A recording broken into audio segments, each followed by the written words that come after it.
Honourable Prime Minister of New Zealand, Luxon, and his good lady, and remain standing for the National Anthem of New Zealand and the inspection of the Guard of Honour by Prime Minister Luxon.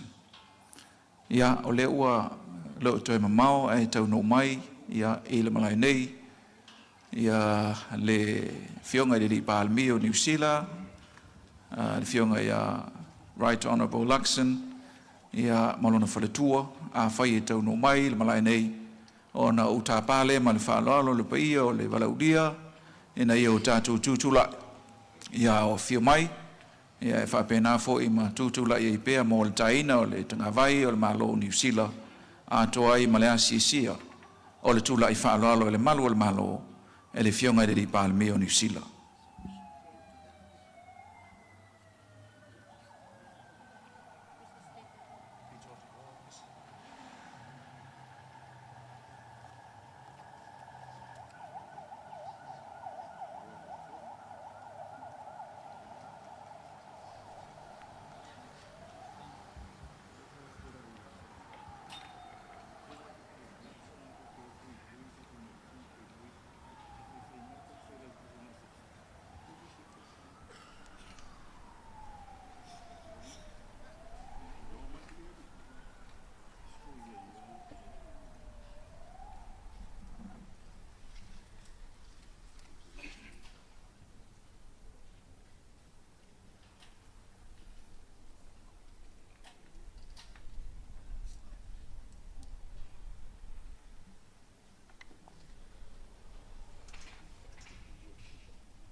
Please be upstanding for the arrival of the Right Honourable Prime Minister of New Zealand, Christopher Luxon.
Thank you very much. Please be seated.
For the formalities this morning. Thank you very much.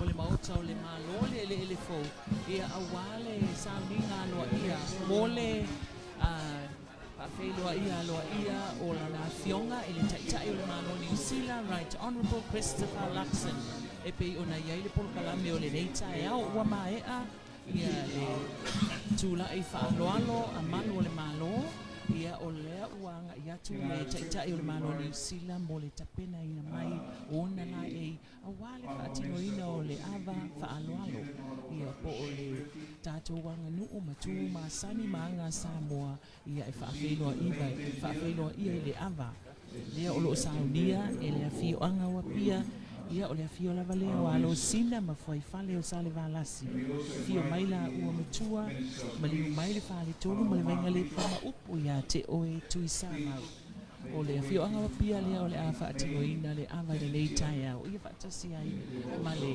a whae e ina atu o le suafa matai i le afionga i le taitai o le malo New Zealand le afionga i le ali pa le mia Right Honourable Christopher Luxon o le pale mia lona fase fululua lea o le malo New Zealand e pei ona iai lea ua inga nufo inga o taitai o le malo New Zealand o mai ia Luxon lea na tofia ina i le masina o Novemba o le tausanga e lua se fulu ma le tolu o le tamaitai pale mia foi ia Jacinda Ardern e pei ona vai atu i le nofo inga Ainga whaawhai le iwa New Zealand ia le fo inga sia Samoa i le tausanga e lua awhi lua sifululua o le whaaiwaina o le ono sifu tausanga o le malo tuto o tasi o Samoa ai maise le whaangaina o le whainga awua New Zealand ma Samoa le Treaty of Friendship papia fo i le mia le tamaitai sa via fo le mia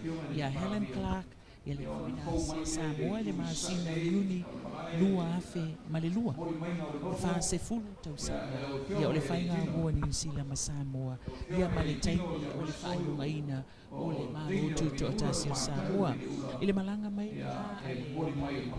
taia Helen Clark sa iai le nava i tau ia na ia tuuina aloa ia me se whaato i senga aloa ia e tusai foi o nisi o futia ua sola i tausanga ua mawai i mea na tutupu i le wā o New Zealand ma Samoa i le taimi o le nofo kolone ai o Samoa ia New Zealand e pulenga New Zealand papea foi ia le tausanga ia whi se lau fitu lima i le a whi se lau o le sa avia mapane mia ia si Robert Muldoon Ia fo'i na whae i le sua matai Samoa nei na ia sia fo'i ia Samoa.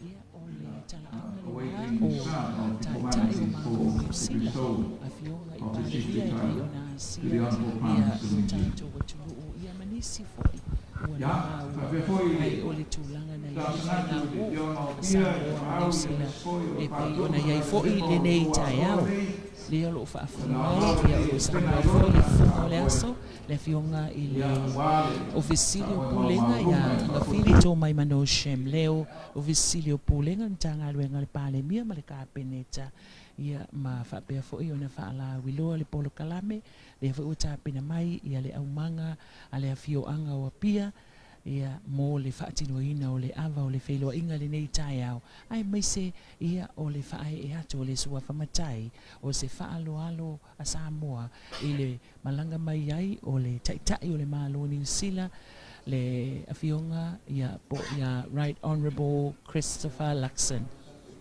ia i le taimi nei o la whapea lava o na se e mai ia le mamalu o le atunuu e le ngata o le fale ie o ngā tutonu a pea fo i le fale ie i le itu tau matau po le itu i sifo le malai nei o lo o a whiwhiu atua i le mamalu o le kāpeneta ia whaapea ma le fale ie i le itu i sasae o lo o ia ia tātou malo whaalo alongia e lata i le se lau le au whaai o le au malanga a le pale mio New Zealand ia Luxon na o lato malanga whaatasi mai ia i le whainga malanga le nei o lana ulua i malanga a state visit talu o na tūlai mai o ia o le pale mia lo na whase fululua o le malo New Zealand le taitai o le malo New Zealand le a fwoi wa whaapea o na siasi mai i Samoa i na ia whaamautu ia le masanga whaamausali na pea la tātou whiangainga whaawo na amata whaamamalu mai i le tūto atasi o Samoa le tausanga e a wheiva se lau ono se fulu malelua. Mana ia tau nei tae au mana ia tau nei tae au sulu mana ia le la le ai se timu malu fo ile angiangi mai le sabili nei matangi ala lua ia o whaapea na amatalia ia ngā luenga matiute ale mamalu o le tātou watunu o le nei tae au le asonga fua ai mana tua foi o le tae au le nei le tau le iwa ia o lo whaapea foi o na tatala alua ia ele vai aso le ngangana Samoa i le malae i malifa le malae o anga luu ma mea sina i malifa ia e lo o ia le matanga luenga wa o nga leala e whaatino i le tae au nei lea foi whaamoe moe tāua se ia whaawau le vai aso atua le nei mato e tāpunia i le aso whareile o le vai aso nei le aso lua se fulu o le masino a whelua se fulu ma le ono ia o lo o whaapea lava o na no pia i mai le mamano o tātou watunuku i whale i gai e tonu o lo i mua le malai ia a o luma tonu lava i o i ele mautau maro i o lo whaapea na i o toi tātou o lo whaapea le mamano i malo i le nei ia o le tūlanga na o le nei tae au ia e se fo ila ngona la toia o le taunu mai o lana fionga i le palemia o le malo New Zealand i le nei tae au tātou te toe tō mana tua i foi i tausanga ua mawai ma tausanga ua alu ia i le whainga ua lava le nei wha au le malo New Zealand whaapea foi Samoa i paia inga ua mawai atu a palemia o New Zealand whaapea foi tai o le tātou malo ia lea la ua matai watu ia o lea ua momoli mai ia lea fionga i le nofo i le nei tai au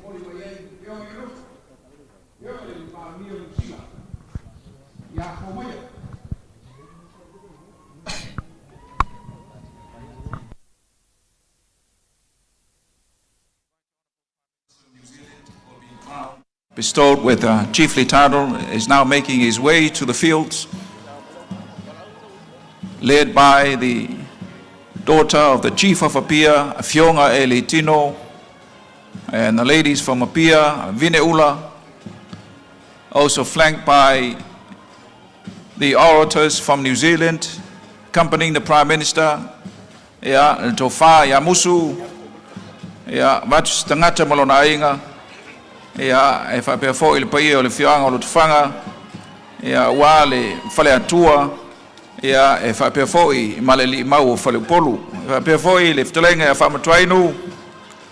Ia paia ia walalunga fufua i le whionga le tui atua, whano tui atua. Ia e maise fōi. Ia o le whautautanga ia te oil fluffy. Ia whai mali mai. Lau whionga e le tino. Ia e whapea fōi le paia o le vineula.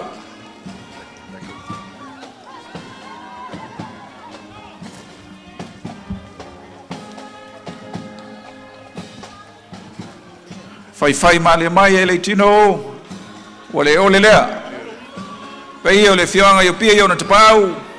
E le whale tolu ma le vai na le lepa. Se wale ole lea. Ma walunga le malai nei. Ia meise o le tupua. Ia wā le whanof tupu o le whionga i le ripa almia. O le maro New Zealand.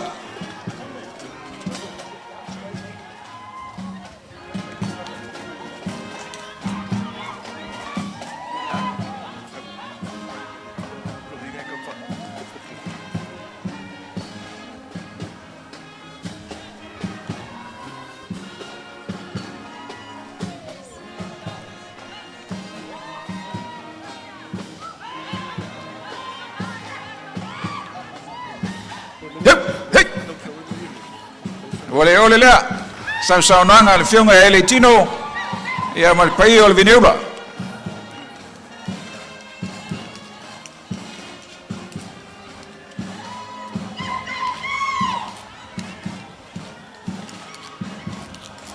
Daughter of High Chief of Apia, Ele Tino, is leading the escort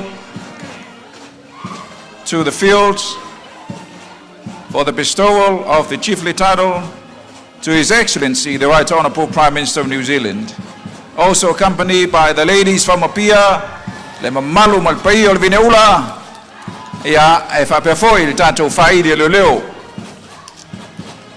Ia, se malie, whai le mu, sau noanga, na whionga e le tino. Also the Prime Minister of the Independent State of Samoa, Honourable Lauli le Malitua, yeah, and his good lady Whionga, yeah, taua no whainga, also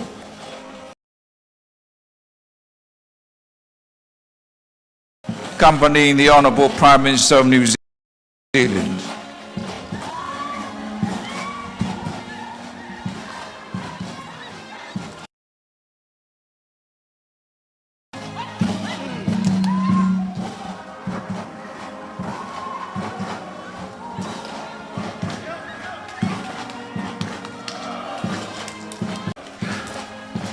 Wale ole lea, sau noanga, e lau whionga e le tino, ia, e whapea foi le pai o le vineura. E pai ia lo sina ma, foi whalo salvalasi, ma lo whaftai whaea.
Aftai lau whionga e le tino.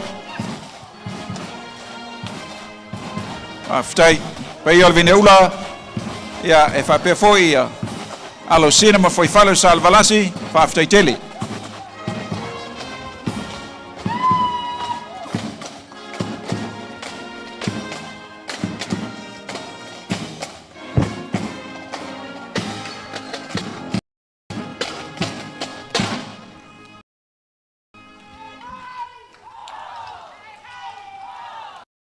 Excellencies.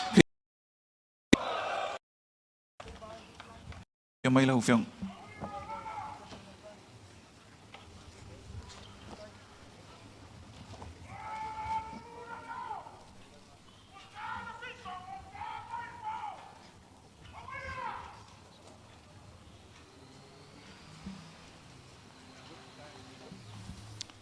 Ya, phô mấy lệ malu sao phải ngờ lệ phiền ngô bia. Ya, nào xin mình nút ra was ta tu tala fa phê loi. Ya, on ta pa leo tu liệt tai, bây giờ fa phiền ngờ. Ya, wal ta tu sao ninga. Ya, phiền mấy lệ. Ya, sao phải ngờ.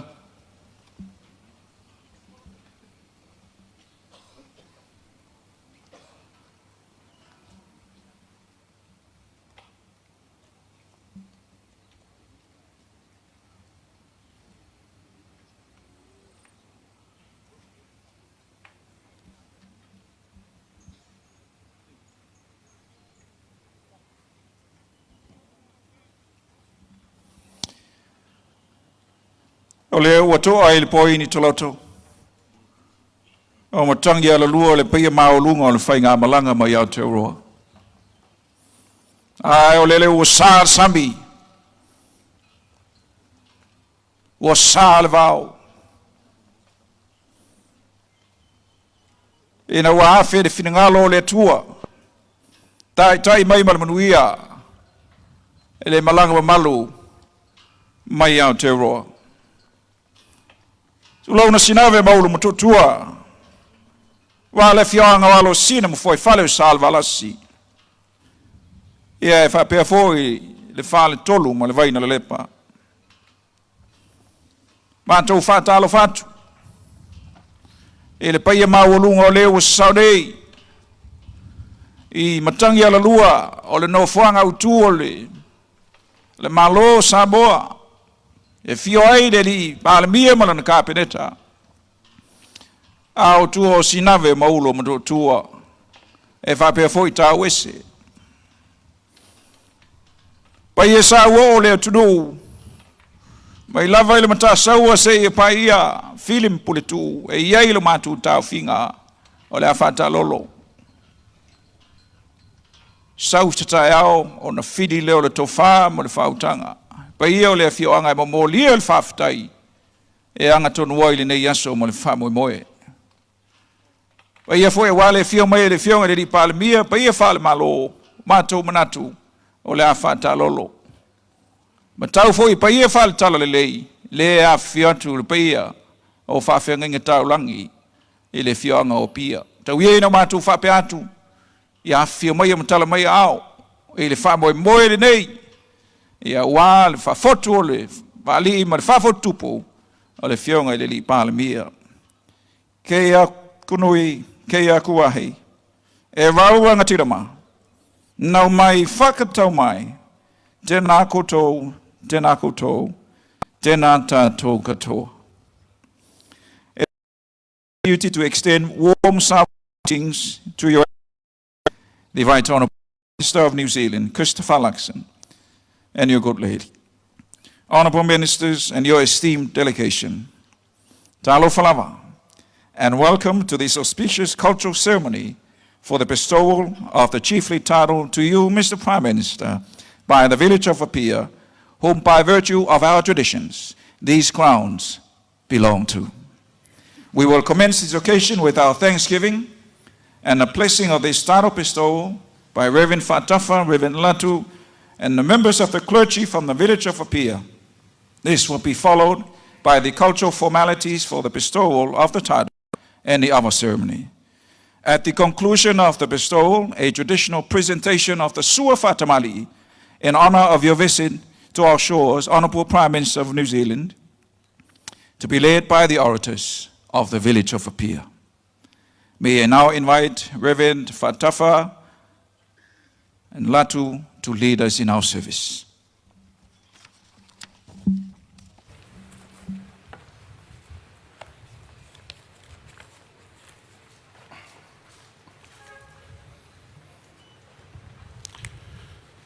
Le atatou ta pua'i le atua.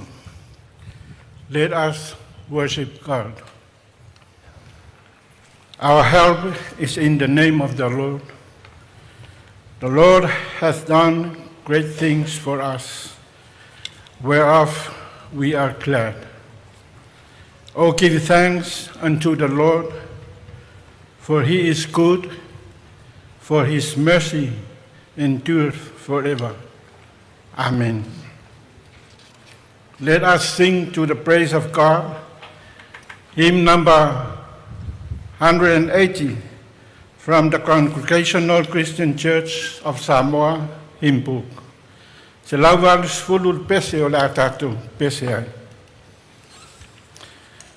Elelei mea uma uaia, Yesu afatasi maya o te filemu. So se ngalu e ngapu no o te loto atu filima sasa e sisifo tonga pomatu waya sila fia po itu ole mai no mata o te faya pe o lo fila no lo tone so se ala lava mua fasi no lo wali faula na te amaya ole manuia ole utuma e amasa maya ne fava sasa e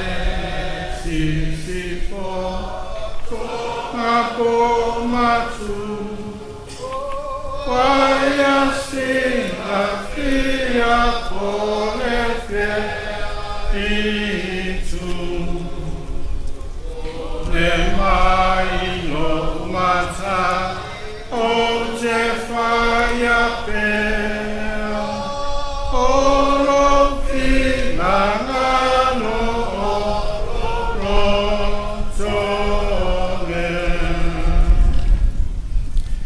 for our Bible reading and a short meditation from the Word of God, I now call upon Reverend Dr. Latu Latai Faftai.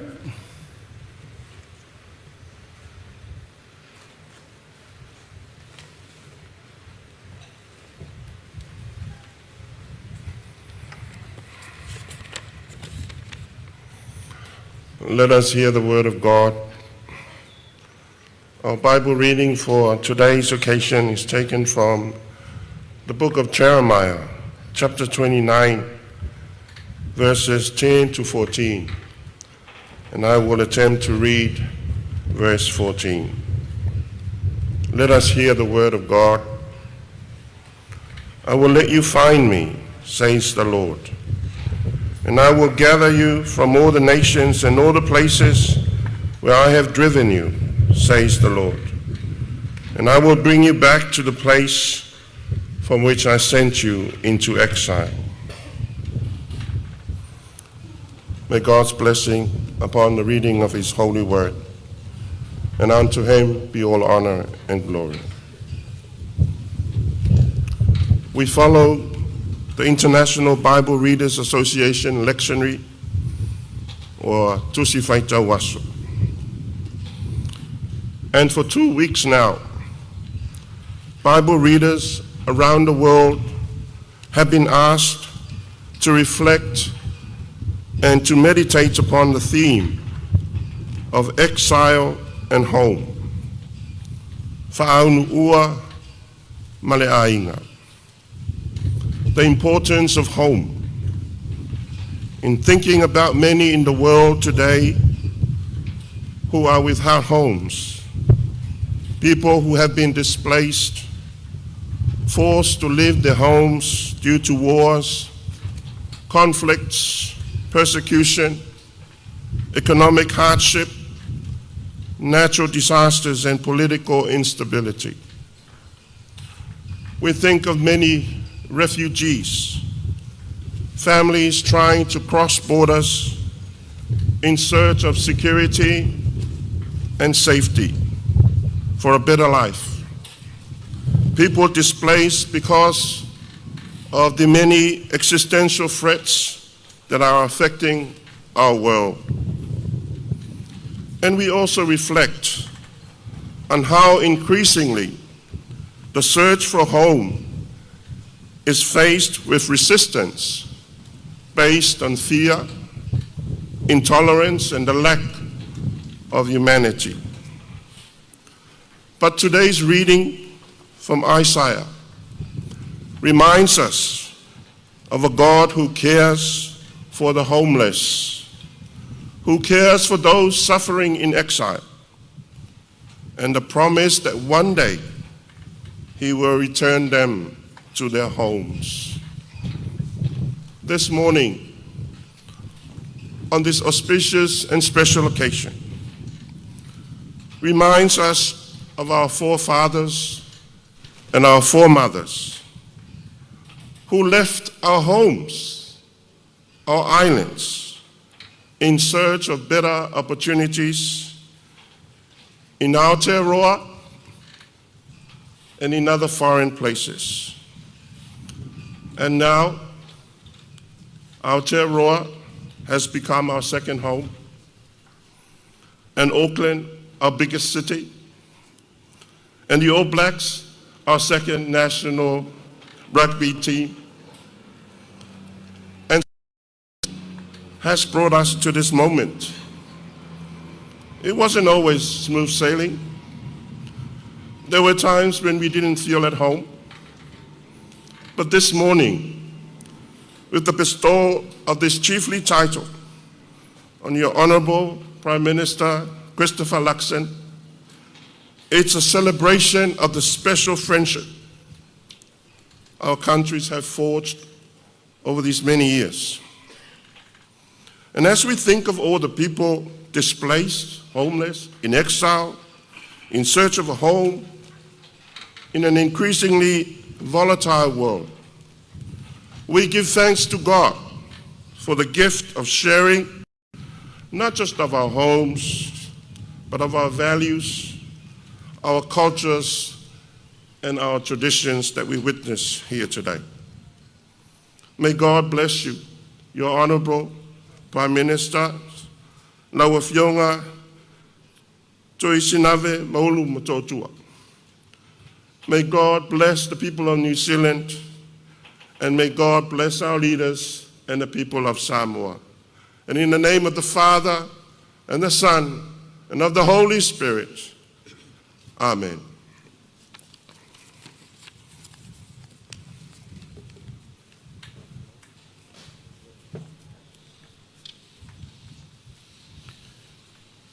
I would also like to call upon Reverend Siosi Pesta and Reverend Joshua Latinganga for the laying of hands and praying for the blessing of God upon his servant, the Prime Minister of New Zealand, Christopher Luxon. After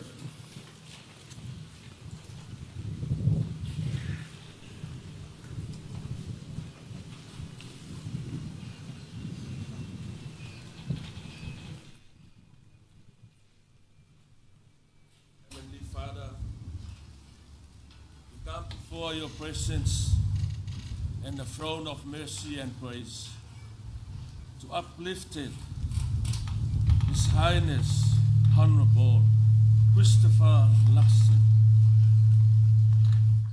This morning, whom we will bestow the High Chief title of Tuisinaveulumoto'Otua this morning. Father God, we pray for your blessing on this day.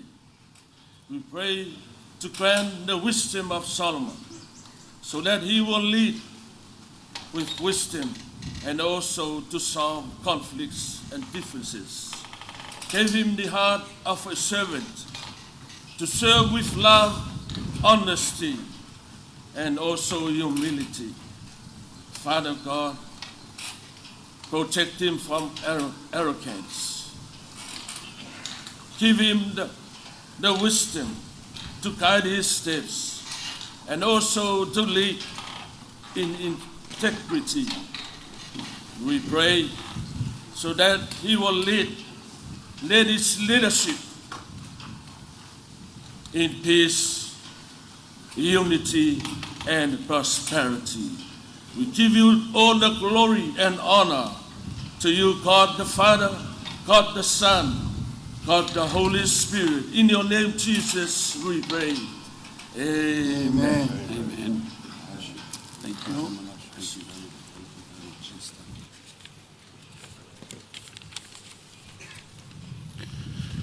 O le atatou whai o le talo whamanuia. Let us pray. May the grace of our God and the love of our Lord Jesus Christ, together in fellowship with the Holy Spirit, be upon us all, now and forevermore. Tumo maya yo mātou lunga umanei, lunga o Samoa matangata uma o le lalulangi, le manuia o la uafio le atua o le tamā, le alofa silisili ese o Yesu Keriso o lo mātou wali, ina man mafutanga whaatas maloa ngang pa ia e whaavavau lava. Amen.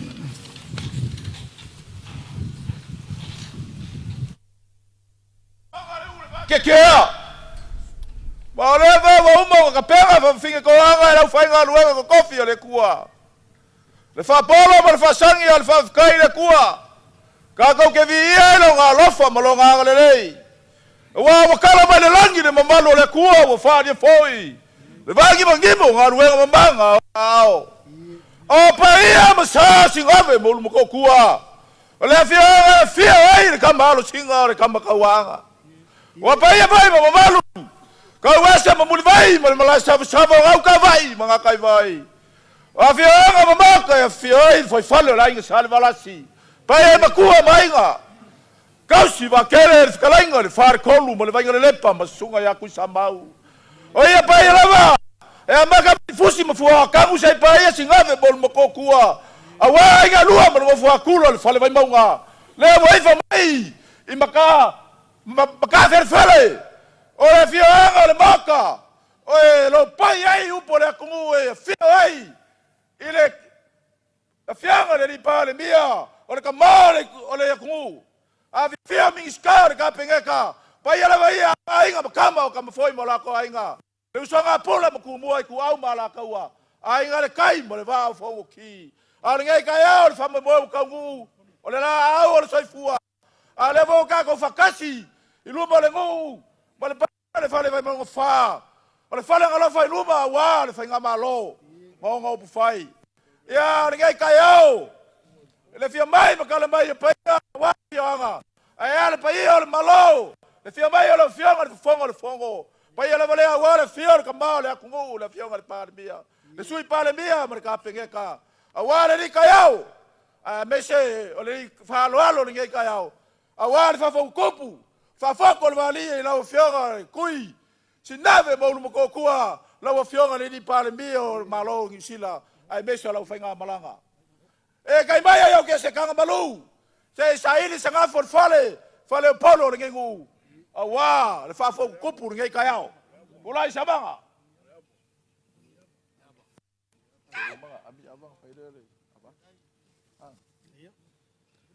Lauli. Ami la vaipu. Wala fianga. Ele kai le malo le kamau le ku le fianga le palimia. Le fianga le lauli le mari koa. Fa mangsenga.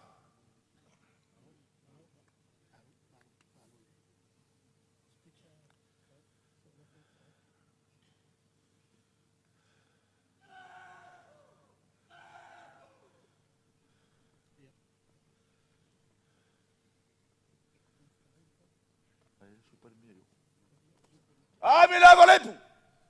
Le fianga sui palimia. Le fianga ya korupe. Fui mono.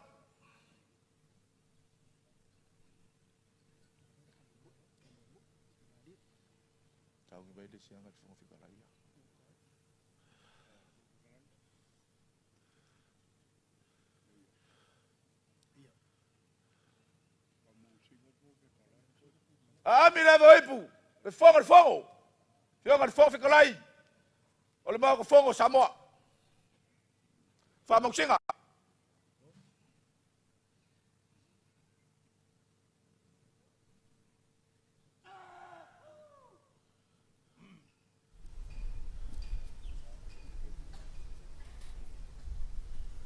Ami la vaipu. Fianga le makua ya ale. Wa le faleongo la kinganga mar kukolo sanganga faleaka malonganga. Kama makua ole moka. Fianga le biska.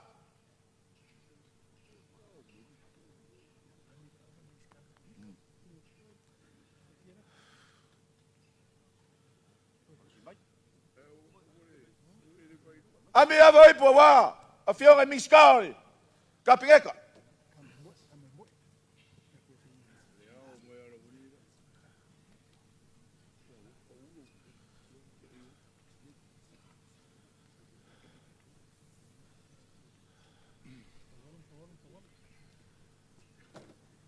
Sawinga kere vave ka wese mulivai ami ava oipo wa ka power ka kongu.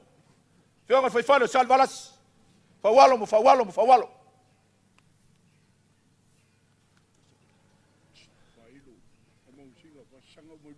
Alfa kasia. Iya.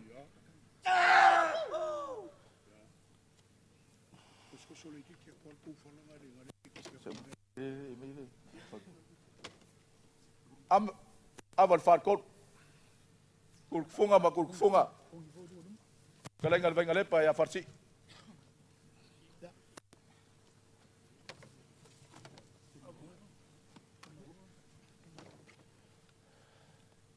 Ami la ipore. Fianga kai fongo ka ko fong fa vai. Pele o ka ko loko vai mo fa. E mesio le la wa fongo. Kai.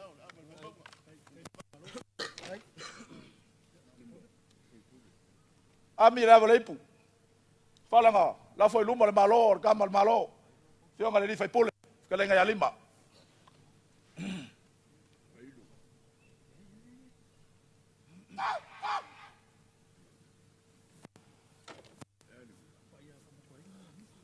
Sunga fa makwaingu. La kalenga musu. Se kemi o nga mau kuaku lea o se kau mawhainga. Wale li ka yao. Pele usu wha lalo. Le wa kapenga inga er ka kongungi. Le avaki. A wale ava whakupu a wale. Whafokore. Wale ima le whafokupu. E fionga le. Ngofo nge ka yao. Lima. Paro kalai. Napa puele o te kuni o wale. Maka weku o ka ukupu. O kaya o barasu. O ka kulea. Lauli bala banga. Oira soi. O ka o kia na poro ina kupu maua. Tua kia na maki. Haka uka unguna lao ya lao. Lulu waka gapi. Tingabe mama rupukukua. Mambali mori bai. Makanyi ala lua. Aware fa paku ole bako. Jaubaga. Abaya.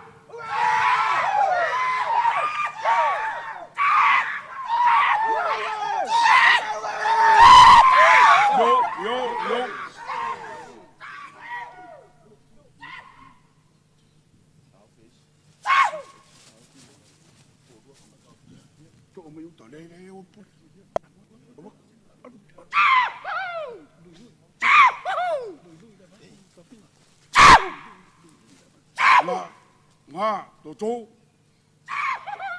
bai wanga mai au io ia ka ngomboku ro ia alo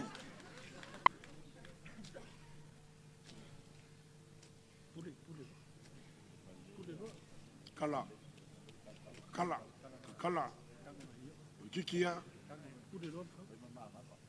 kala ia bây giờ cung cầm mấy giờ sĩ mày qua đâu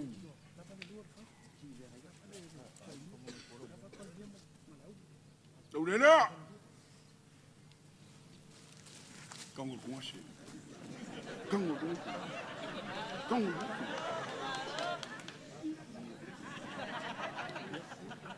lâu đi bao lâu bác à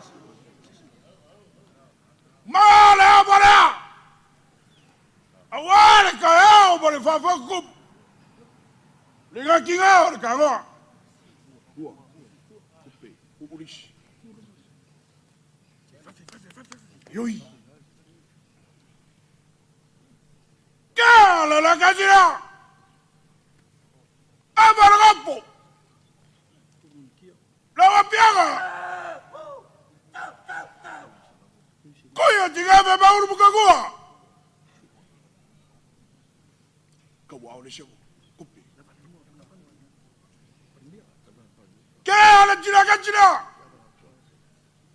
lawa piaga ni pada mio le balo sama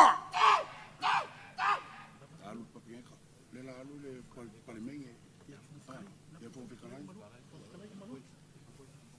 kala jira lawa piaga le pang pikiran yang bako le malo fai kula pang sama ku kau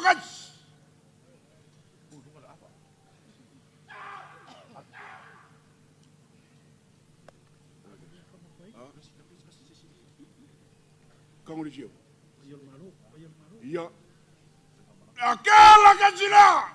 Bayar bawa lugai mengiska macam le penga balak apa baru. Malah usila. Baik.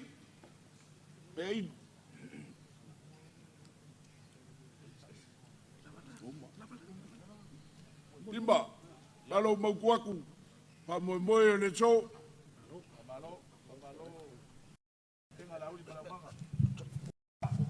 Lau fikalenga mo e o lela makuaku se avole rikaya o male fa mo boy ninge yaso fa fo kupo le fionga le pa albia to ga ya Tuisinaveulumoto'Otua fa ui ole fa mo le fa lo lo kalale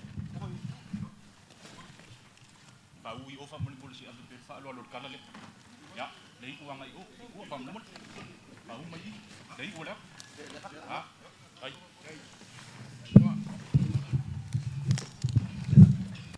đâu đó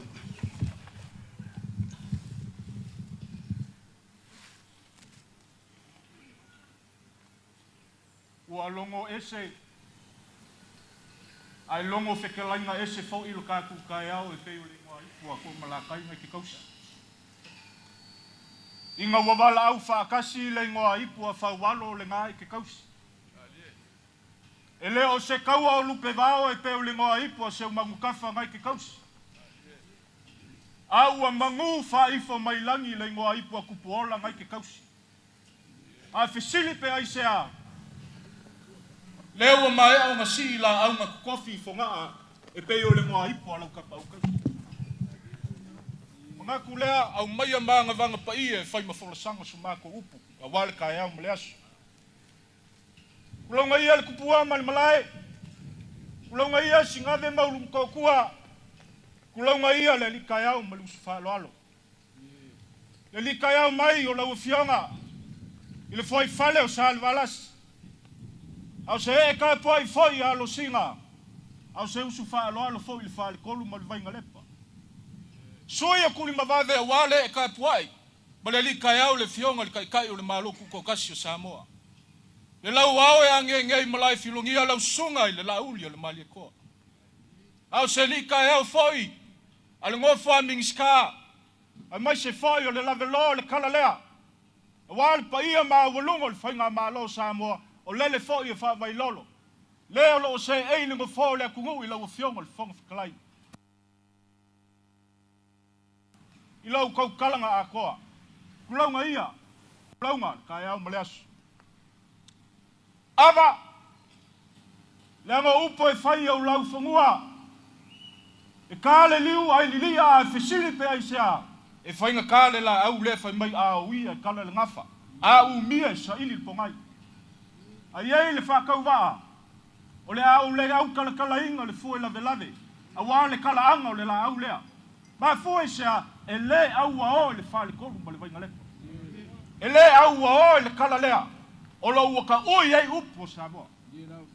Kau ai ngau sula. Pai mai o avo ipu. A le ava haki le sa le pai malai. Avo le vele velenga, avo sele selenga, avo le fa ele leanga. Mangaku le ma afsi.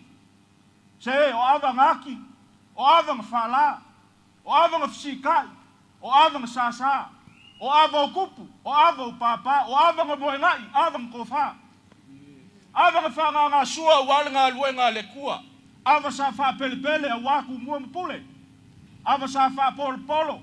Ava nga saili, ava nga keu, ava nga fili wa ako i so. Ongo lea. Lau kou fa le fa foku kupu. Ma le fa foku le maali. Le fa ngofo le fionga. Ya Tuisinaveulumoto'Otua maulu mko kua. Se fa alo i ngā maulunga. Ua malie ai ma le lau kua. Ua malie ai ma le whanga i laua. Malie e ua longo, malie ma le pa uso, malie le papo le fa kolo ngā kama, malie le papa i sau, le papa i ngala. Malia malko masanga yung kafu malay le kangaloa o po yung malia le fa se lau. Malia le fanga i fo, malia le fanga i lau. O lea. Lo ko fa e kala lea. Fio mai le fionga mia. Ma lo New Zealand. Mo fo foi. E ka po le pa i le fa nga malanga yung kulang fupe. Au se fa malunga foi le sunga le fa fengainga. Ya, si tai. Mga kulea e kai maia. Pa ia le kala lea. Awa lo singa mo fai fale o salva lasi. Ka po inga mamalo le pai o le fainga malo. Ka po ai mai se o lili wange fa mo singa lo ko fa lo alo ma ulunga. Sila lo fi mai lo fiong le fa mo fungafo. La wo fiong le li pa le mia. O le malo ngi sila kui singave maulum ko kua. As kangai mala malama foi le ngofa mingska. Mamalo le fainga malanga yong kulanga kofi mam kulanga fa lupe. Kau kala ile ava. Avo le likayao ma avo le usfa alo. Ma likayao ma yai le fionga le li palimia. A mai se foi le malio lasi. O le kala lea wal fainga malo Samoa. A likayao ma yai. Pa ie kapau ia wa alo singa ma foi fale o salva lasi. Se usu fa alo wal fal kolum ma le vainga lepa. Se usu mamalu a wale kumalo le fale mamu. Leo lea u kala yai. O yai la kasi ma lupisinga. O yai le maki mai vasa.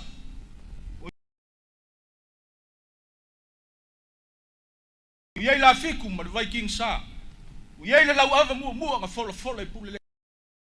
Moku ngā uso mai vasa. Vai fio sa mua wa a koa. Ongo le alikai au ma le usu whalo alo. Fio ma le wha ngofu le so. Mga kulea.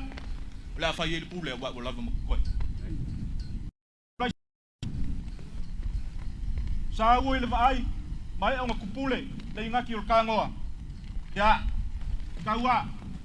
Yang lapi o ngā luenga. Kele avalea, awala uli.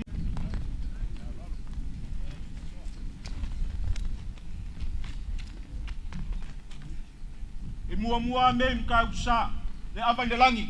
Kele ku ngase le wale avalipu sungale. Kai usanginga. Kai po inga le ufai ngā luenga. Lo kai mau i funguangei.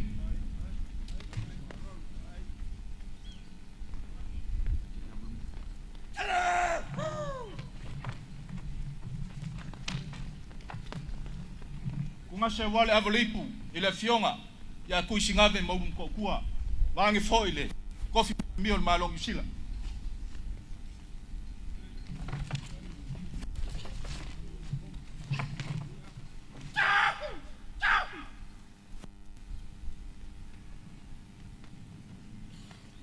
ole alofa mal fa ka wolofa ole fa alo Le kai mai o kai o le malo ka ku malo ku ko kasi Samoa. Ya lau sunga la uli mali koa. Avo leipu.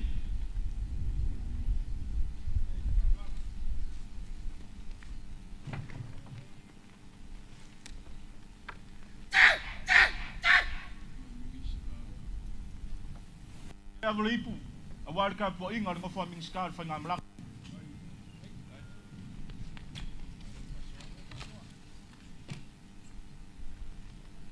Avo leipu.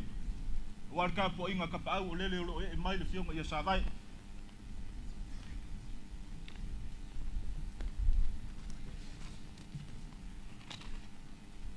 Manguia fai va ngol ka po inga le au fai ngal wai mai fa mal fa mai pa epa. Le sungal fa fengai ngale mai wal fai ngamlak.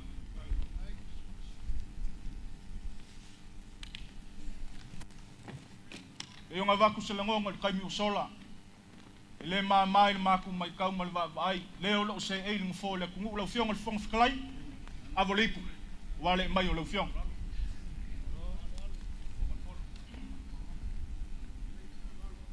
ya avo koi ma mo fa fkai ma wava fa fkai fa polo fa fkai fa e wa kar le ngui ka mangol ka was alo tra ya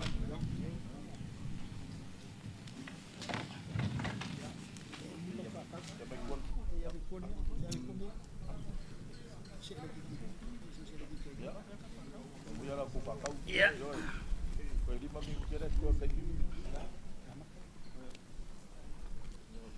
Lele wa umanga ko le nyu le kwa oi. Ol kamil ngai. Mo yar kala fa me le aso mal me kupwai. Wa ngafi, na fo le so. E fo ya ka ya mal lumangai. O malo lua, Aotearoa. Male malo tu to tasio Samoa. Ol kamil ngai. Se o kapai. Ir kabuainga. Al falvai maunga. Mal farsanga leo kapuai mai mau ka malawa ina la ka fa manguyanga ongal fa ka oe waya la la ko ngi ngai kain bon ngai ko la so moska ko ubu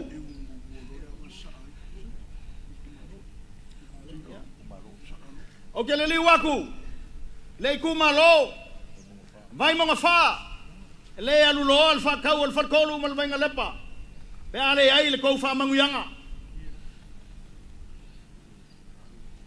kai kuile kufunga la fkainga fa alwalu le ngai kai au e wa ya pea le kapo inga ale ka ko bai bonga ba ku kafka funga o kai kai fongo le fong fa mai ka ko ku malo le tu fa ba ko ka ko ba ko ke le yo mai e fa oa le kofi o fa ko mal vai ngalepa Bako mai lago makapua il fa boy le sol fa foku bako fa pelea bang wa il aso markai le bako kapua le bako faia le faiba o le kwa finge ku mua mapule o le usi o le usi o le kangai e fa pe foi nge yaso mal fa boy ba ko fa pelea ya le ai lele ole a lele la fa lele kifa ile mwanga ka wia ya manguia lele malia la kia alo war ka po inga lo ka ko ngu ya piengei na lo singa ba ka pe for ka fa ko mal banga lepa mal lo ka ko ngu ya pia wale fa fo kupu ol malo fa lo dia ni ka ya ba ko fa pelea ya manguia le show pa kai ke vanga ele ma fai lava nga lo fa me ol far kolu mal bang lepa malu ai me uma ka pu lo swapa farsi kai amaya so finga ngalo Moli aku le fa kai la kalainga fa kolu la ko fa ku funga e kan ko ngwa wa so fa penge e mo mikia ia i fa polu waya ele la waso ka penge ali ka ya foi ya Se kai au maka ngo fia ngi kai au. Le fo wa mai kau mai. Ya, e ka penga ar venga le pa iso se ku. E oi, a upo ai ai. Le ia se kau kai le fia sisi sanga i le aso ngi. Ya wile. E ka kongo le ka vango fo ai. Ya or nga wenga la vai so ka au ma. Ai fa kas. Pe le. Ku funga. Ole aka pua ai le venga le lepa. Ya lele malia lau kia. Ya manguia lau launga. Alu yo fai. Skai vai ngalepa. O le kapua inga al fale kolu langa leo au fia mai le. Kama makua pol kua ni aingu. O lea, ua mafau fau wai. E fia fa longo le kai o le akungu. E se ngaka e fai songa la ei. O le mama se lua. Ia ua umala unga luenga. Alo. Tu le tufunga le asi. Pau lava nga, a maka ia oe. Au fai wea manguia lau launga. Lasi. Afkai ko funga. Ia o ka va ngofo ai. Oe ke makua. Langa wale vanga e ola. Ai fa kai mo fa lolo a fa finga ngalo lea. Ia ka po ia manguia.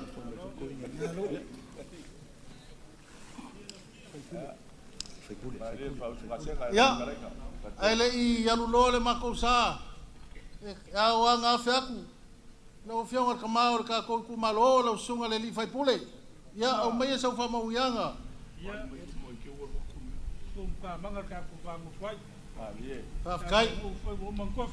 Fa kai. Ya. Manguia lo sunga ka ulanga ngi ka yau. Ya fa kai o la pule le. Ya ai le yalu lole mako sa fa falu polu. E awa ko mako wa fe aku kala lea. Il pai o alo siga mal foi falo salvalasi makua mainga. Ia au mai so ko fa manguianga e manguia ai so mako vai ma se fa ka va.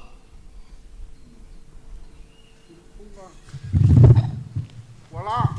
Ya. A koe fa popo klongi simi nguke le umaku sa fa nge val makua mal kanga. Alo yo faiva. I manguia lau. Pa kai. Ia o lo ko pule lea ka po ia mal manguia.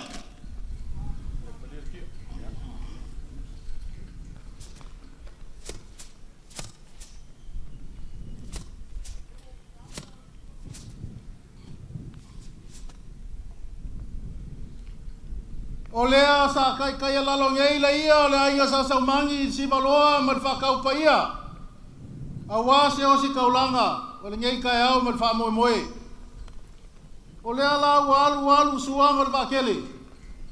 Wa kasi fa kinga le anga kur ku funga. O lea faia se fa kai o wal ngei kai au. O lea wa maka fele malale le singave maulo moko kua le ngei kai au. Awa pikia le afio anga alo singa ma le fai fale o salvalasi. Wa pikia foi malai. Ile paia man mamalu fa va malo. Le fio mai o la fionga le li pale mio le malongi sila. Ai ale paia o la au malanga. Ele ka wilo a ka vai nga sa folau. Wa pikia foi kupua. Awa o le wa fia o paia ma walungo ka ko fainga malo. Le fia o la fionga le li pale mia. Lau susonga le lauli le malia koa. A fio lau fionga, fofonga le moka. Wale paia o le maave se es. Ao se kapoinga foi le au mamalu. Le malo kuko kasio Samoa. Le a fionga le kuia anga kui malele fango. O lea lau a sue fue nyele kai.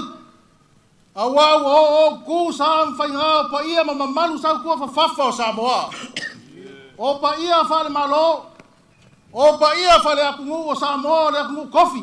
O lo kap foi mai. Ao se kapo inga foi. O le pa ia le o si kaulanga. I so se faka fai kaulanga e fia o Samoa. Ia. O ngau o mauku waku se ava. O se ava ele kua o se ava e akaiki. O se ava foi ele fo kia ma ko ke fa malulua kua ngau makia kua mau ka ko malo ia makapa au ia Ia ele mga ku lewa mai ala fa soa. Lewa ke ali ngaki o ka ngoa ya ele kingo malauli mala umanga. La ko ke lui lui mali inga e sau se kula. Ia nga ku kau leo fikala ngor kayao. Sili nga al se unga ai kapa ipu o kayao ula. Kapa se ipu au wale fa fo kupu. Le afionga ile li pale bio le malong isila. Kapa ngipu. Pa iyo le fainga malanga. Ava ma fale upolu ya le liu le vai o singa kapa seipu a wale fionga le li pale mia o Samoa seipu ma le fionga le fonga fekalai ipu ma le malo Samoa ya ipu ma kapa ava ma fale upolu a sua pele lau lau ya o nga sa fua le mo kau kalanga ale vi inga mal fafkai le akua fafkai longa lofa malonga lelei wa kai manguia mai le soi fua ma ka ko ngola le ngai kai au o kai au nga lupe o le aso nga kofa au wa le ngai fa moi moi o le fa ku kupu o le afionga le li pa le mia o le malongi sila fa fe kai le ku ai fi o lo lofa i malo wanga le lei fa fe kai foi le malo Samoa mo le fa ku kuanga wa fa kingo ai a lo singa mo sal valasi le ngai fa moi moi ka ua e ui ai kai au e fia o Samoa. Ale kai au ngei e a fua mai kai au kala lelei. O le kai au a kasi ai whako whala inga i la fio anga o alo singa ma whale o salvalasi. Pe pa ia i makua ma inga ma malu whale kolu ma le vainga lele pa ma upu ia kui sa mau. O le a ko se maku pala pala o le malongi sila. A wala nga whako ainga kausi sa whawhai lele mai ai a Samoa. Mai le mau kau sanga kele. A fua mai ai kasiva kasifa. Se ia o mai kasiva o ngolua le kuko kasi Samoa. O nga whapea leo se upo kufunga. Laua fionga, Christopher Luxon. Ia po laua fionga kele sofe la kisonge. Ia ko mai langi lau pale fuyongo. Au walo whafakukupu. Moli aku. Ele faku male angango ele kingo. Lo kui veve na fionga ele li pale mia o New Zealand wa a ko li o le masinga a walo fa fo kupu ole a swafa ya kui singave maulo mako kua o lau faranginga a fio mai lau a fionga kui singave maulo mako kua o la ngoa ipu au mai a pikia wakasi a eko ai kau ngui malai ngai e boli mai oe ele kausala ya ele kingo Samoa ai yuli mai ai kengi o le vike ula ya o se upu fa manguia wal fa kupu linge kai au lawa fionga kuisi ngave maulo moko kua se sa e moe ala fa makua mai po e pui a Samoa e a fua mai ai le kaua mo le lalangi ia ma e kausi a Samoa se ia o mai anga ua kuko kasi ile kasi iwa o ngolua se wale ole lea fa fe kai lo kiki fe kama ia Samoa o le mako kakalo ia fa nganga inga oe le kua fe kalai o le kua mangaku o le kua i Salabo ia kopo mai sa ako o le kua foi nga o Samoa ia avea oi mama soama fa ku mapoe a wa fu fai o malo mo se manguia alu iluma o le fala se lua o Samoa ma o ke loa e ale ku lava ia o le ku lai ka papa ile ngalu ia e siva keme le pia ile afio anga o pia ia mangu ke le inga lo ku lai mai lau afionga kuisi ngave maulo makokua ia kako walo le angkong wa mai vai e somali ava ila lofa maleanga lele o le kua soifua e nga mana e nga reo e nga kanga kitanga maha tena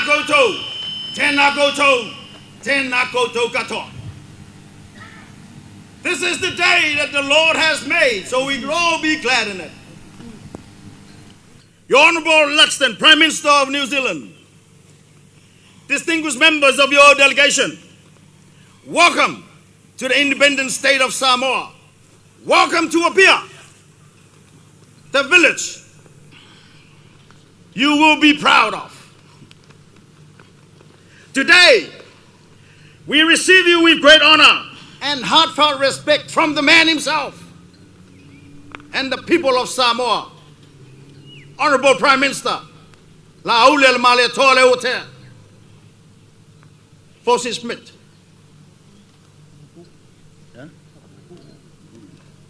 This relationship between Samoa and New Zealand is now new. It is a relationship shaped by history, strengthened through partnership, and bound together by family ties and shared communities. Many Samoans live and serve in New Zealand. Many New Zealanders live and work in Samoa. Our connection is therefore not only diplomatic, it is deeply personal. Respect. In Samoan culture, the ceremony represents respect, peace, and the formal acknowledgement of an honored guest. It is more than the sharing of traditional drink. It is a sacred cultural practice that symbolizes hospitality. Truly, in the commitment, uphold harmonious relationship. When the other cup is presented, it signifies that you are formally welcome. Honorable Prime Minister Luxon, we receive you and your delegation with great honor.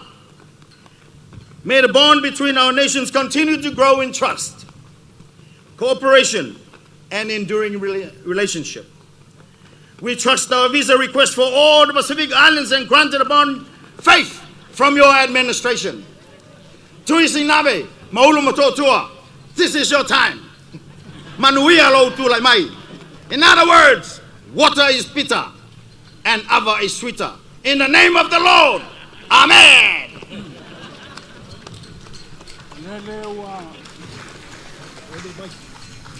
Sewi fangua li sa falepa. Wal fakaukai ngal kau ma kapala wa bas. Maolewa ko angai fangua. Maua mapu aku I longa si inga. Malof kalai fa lalo.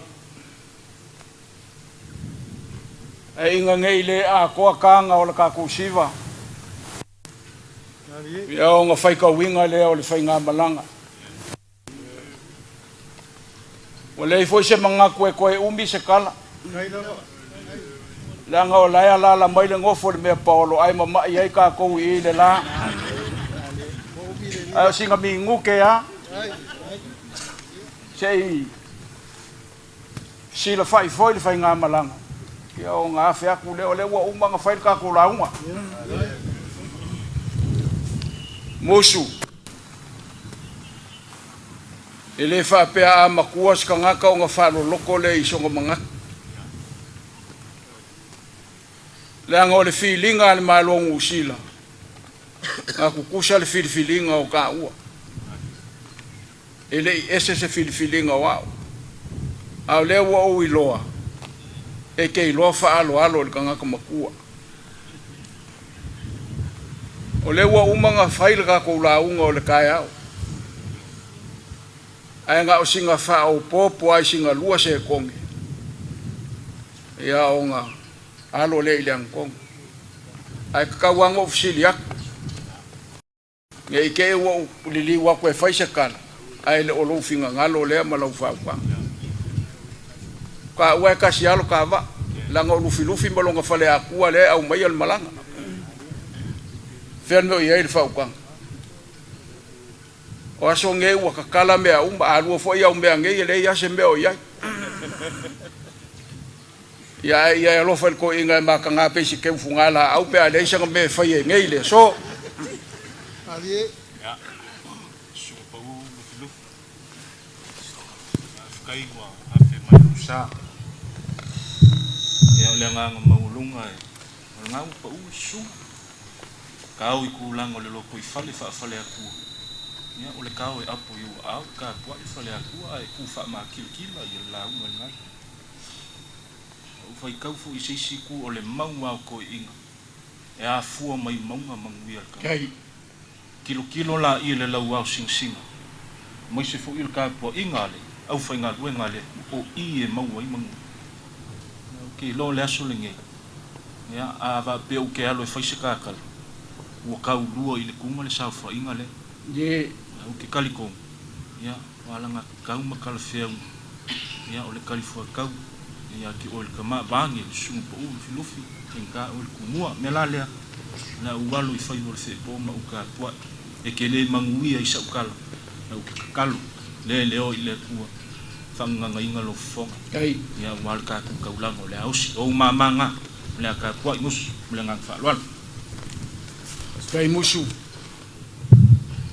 E ui ai ngā uloa ke la kiki. E ke lelo whak. Ke iloa kausilwa. Pa wale al meo ke ai. Te a whai e ke leo whaase e al ko inga. Ai sa wia i ngā kāpuai. Ai o le au kaum whai e whai se kākana. Ai au mai lau launga. O ke whaonga inga. Mai fue.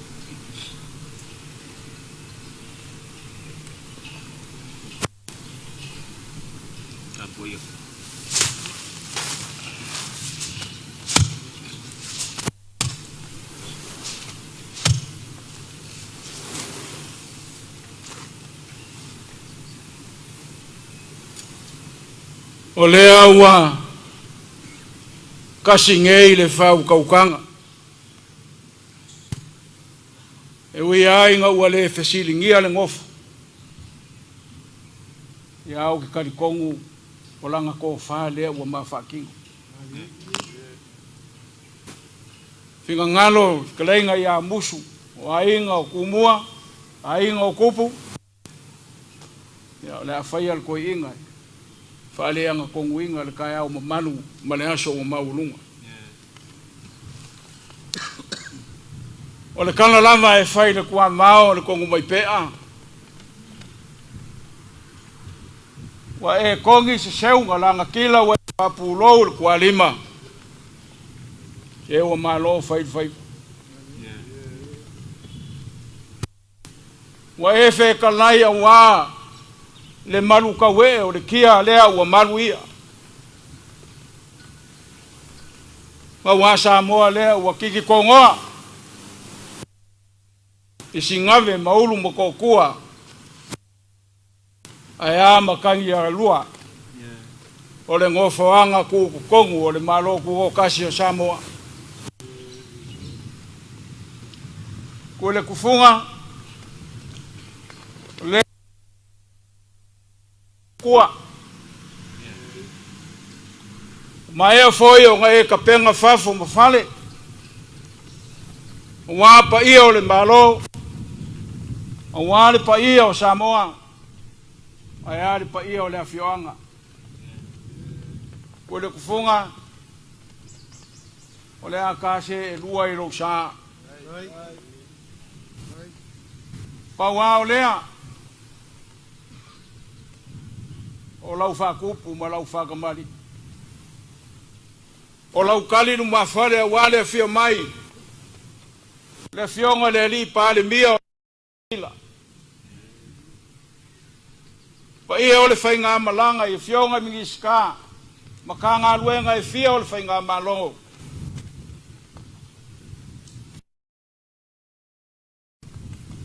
Le fau a mai au ngai kapenga. Kulanga uma o le ka kongu ngofo ma le sanga inga.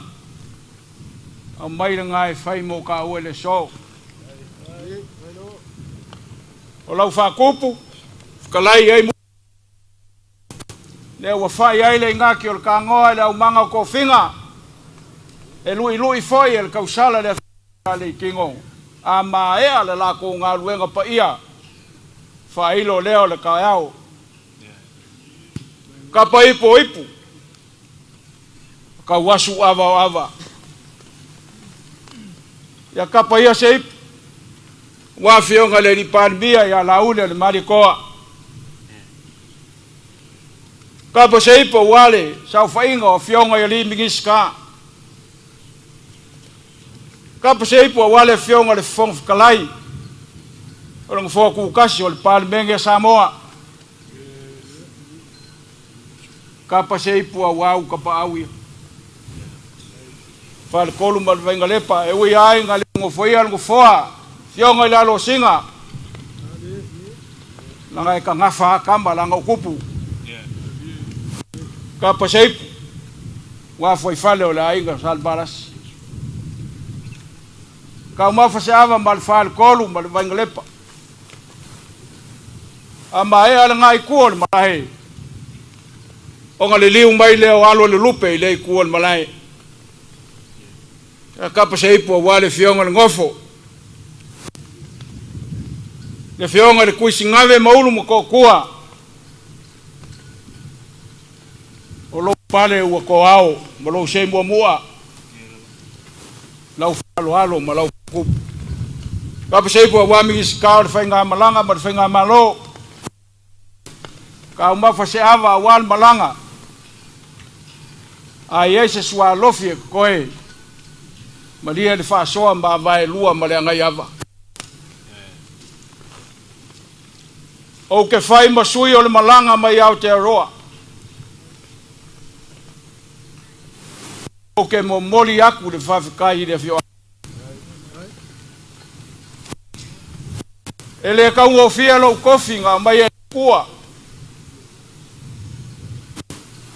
Ma mai a le ka mai e yongu furu. Le awa ko ao lo se mua.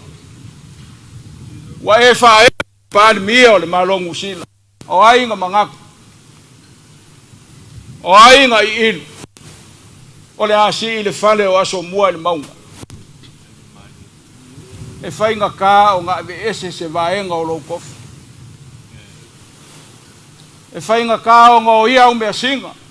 Ma lo fa singo manga o whainga o fia o lea. E ke masangi le whainga siri a wale a kua. Mongi ane whai kaua ngā kai whale. Alo singa mo whai whale, whale kolu, ma le vainga lepa.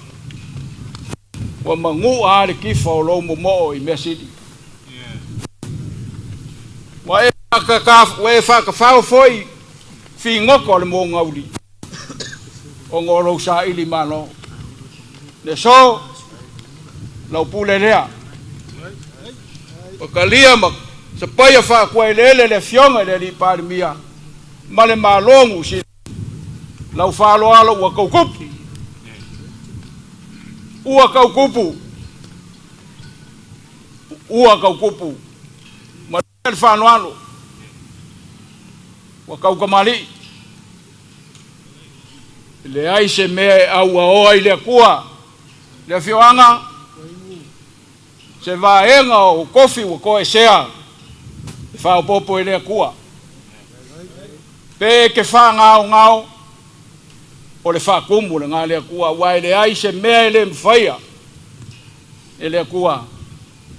Mo le au wha kua. A wha kai leo sa mako leo. O le kufunga nge e mangaku wa u le. Pa maongi lau kala. Pa wa leo le mea ngawhia o ia se kala le malanga. Au kali lumba whale ala le angkongu. Ma lau whalo alo. E ala I lau mia singa. Ua koao le so. O ngolo mangaku le fionga I pāni mia. Malanga mai Samoa. Ia ku ilumo le kua o kako whamoe moe. Ai se ia ukalangoa I le pāni mia. Kau iai. A o fia le aso. A mai uman mea le kou ke manga o ai.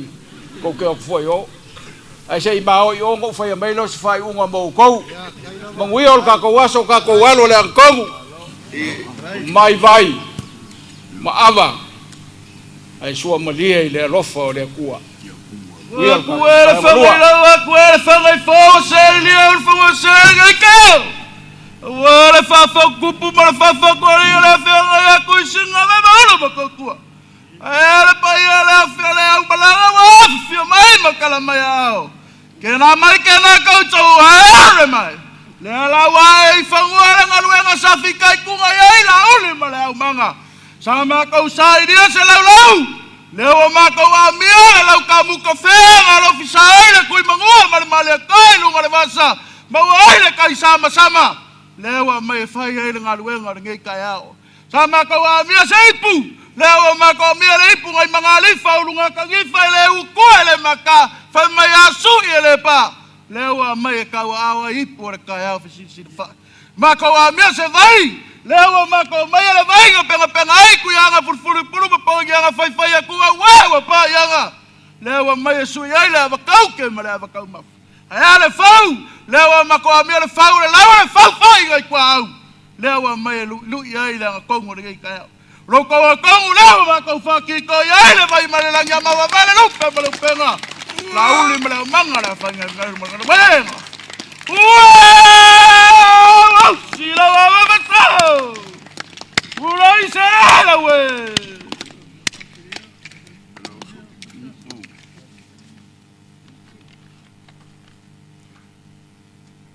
Amaya abigia wakasi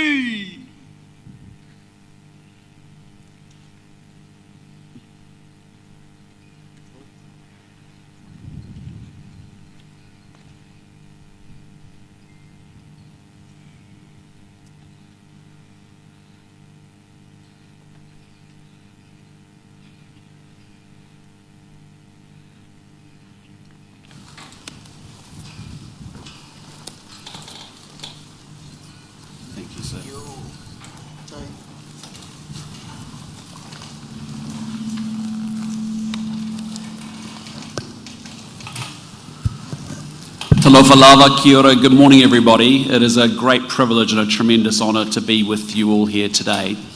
Can I say to you, Mr Prime Minister, thank you to you and to all of your government and to all of the people of Samoa for the very warm welcome that you have extended to me and my delegation. Can I say to the great people of Apia Village, thank you for this great honour. We are now connected forever. And I just want to say the honour itself represents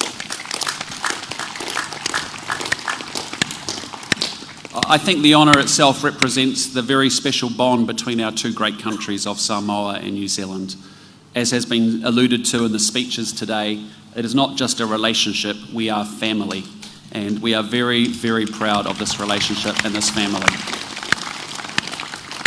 Can I tell you, we are also incredibly proud of our Samoan Kiwis who have come to New Zealand, have worked incredibly hard, achieved and contributed so much to our great country, and have enriched it and made it much, much better. And I know for all of us and for the Prime Minister and myself and our governments, we are determined to continue to build on the great relationship we have today, to make it even better, to take it to even greater heights. So again, can I say thank you very much for this great honour. It's a tremendous privilege and very much appreciated.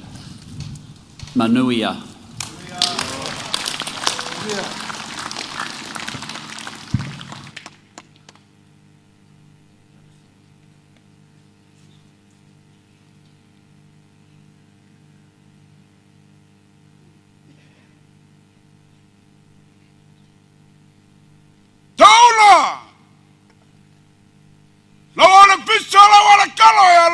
Chile Maguayaro. Haubaya! Kaukela Biana ni Pala Biala Baloku Kokatia Chamo!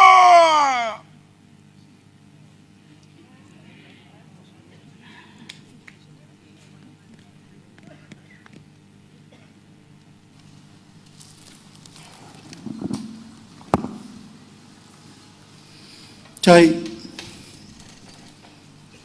Lau avalea le tua. E tele tai au. Ai le lau tai au. Tele aso e le lau aso. Ai tau talaso le so. Ia le tua e lo na lofa ma lo na ngalelei. O whātau nu lau o le whamoe moe le so. E oina tātou whetahai, pia ngai malu I tau o le soifuanga. Ia e tā pena e le tua le whātau nuina o le tai au malasu. Mori le nganga whawhtai tele le tātou whianga ia pia, Pa ia lava le ia losina, ma le vaina lepa, ma le foi fale sa le valasi. Ma malu fale tolu. No foi tua inga ia tu isa mau. Ma le tato nu. Paftai lo tau tau langosi a wasa moe le so. Elena so na to ia tu mpala pala fa penei. Ayala na mafua o le moni o lau tau tau tua mo Samoa. Leo fatino i le so wal fa fotu tupu mo fa fotu le bali. Le fionga le pale mia o le malo New Zealand. Tionga ia Tuisinaveulumoto'Otua. Honorable Prime Minister, Tuisinaveulumoto'Otua consider New Zealand and Samoa relationship. We are here with great honor, respect, to receive you in Samoan's hands as we consider New Zealand as our home as well. So on behalf of every Samoa in Samoa and in the world, including New Zealand, we bless you and we remember you and your government in prayers. Thank you for coming once again. Soifu manuia fa manuia le tua. Ia manuia le tātou taia malesu.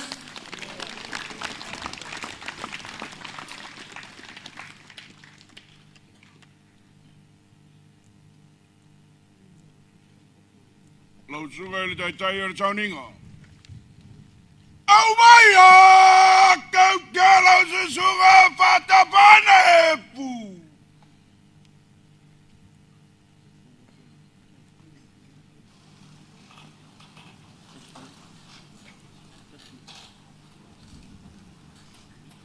Pai mo fulfuro pa ko ipua ko kuliska mo.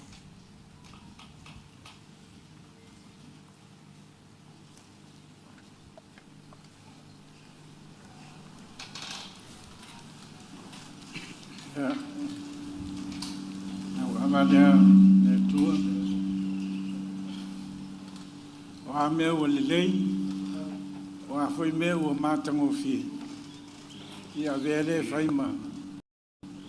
Vi inga o le tua. God bless the Prime Minister of New Zealand, Mr. Luxon, High Chief Tuisinaveulumoto'Otua. Ia manuia.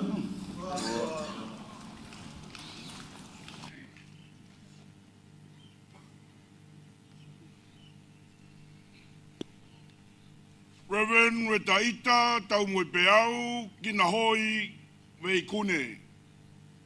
Au mai a kau ke lau tutunga Wetaita.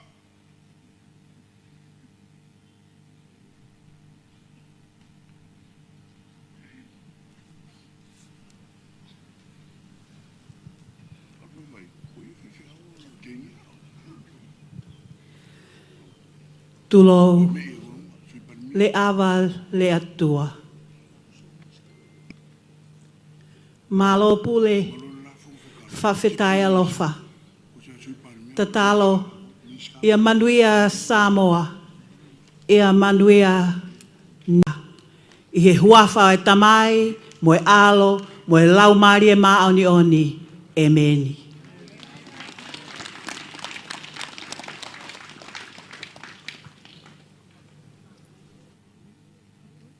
Minister of Police, Mark Mitchell. Au mai a tau ke lau a whianga reni miska. Au tau runga.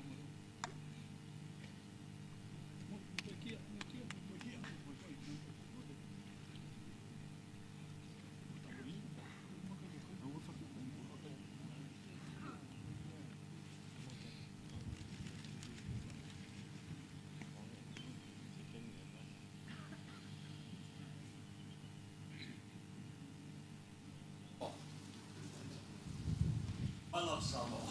Thank you. And I have to say that Sir Michael Jones captured it perfectly this morning, the essence of the relationship, when he said, he is a son of New Zealand and he is a son of Samoa. And we are family. Thank you. Well said. I don't know.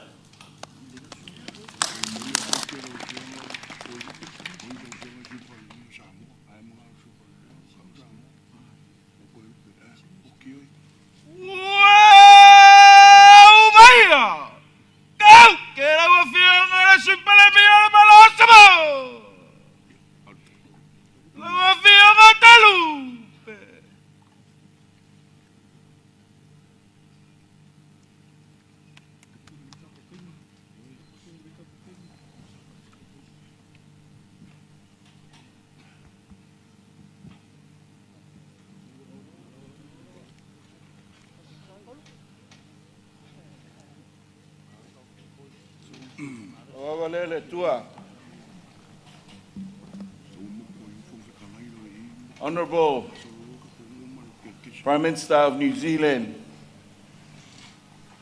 Tuisinaveulumoto'Otua, Christopher Luxon, we thank you. And may this celebration further strengthen our partnerships between our two nations, build on history, respect, and for the betterment and prosperity of our people. So far. Minister of Pacific Peoples, Shane Reggie. Oh my God, go care do sunga Shane Reggie. Scott didn't want.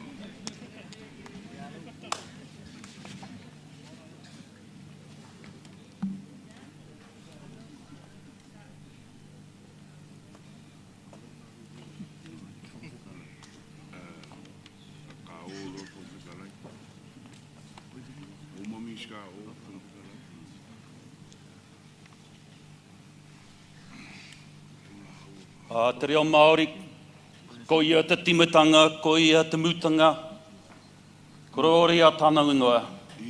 From New Zealand and Samoa, glory unto his name.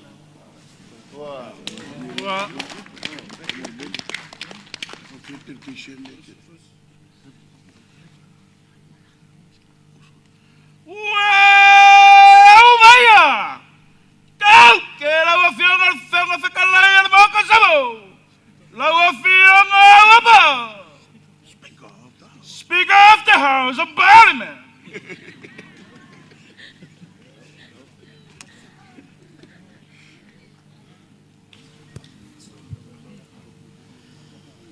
Avalea le tua. O mori le whaftai le tātou a whianga i a pia nei. Pai e alo sina. Whai whare o sale valasi. Whare tonu ma vai ngara lepa ma le mamalu ia te oe tui sa mau whato whala inga le nei aso. Ma lo whaftai. Leo o tau tonu ma tu pala pala o le whionga le li pale mia. You're right, Honourable Prime Minister of New Zealand. Tuisinaveulumoto'Otua. To become a Matai, it's not easy. It's very sophisticated because you are facing so many challenges. But all I can say is the harder the battle, the sweeter the victory.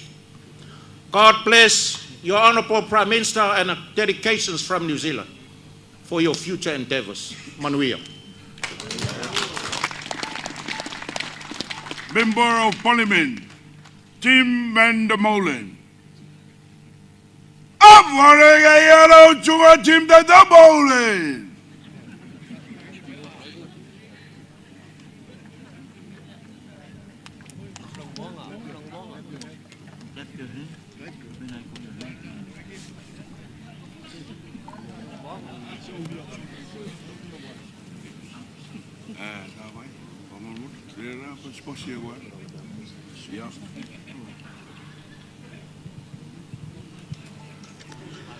To the Prime Minister and people of Samoa, thank you so much for extending the honour to us to join you today at this beautiful ceremony in this beautiful country with this beautiful weather.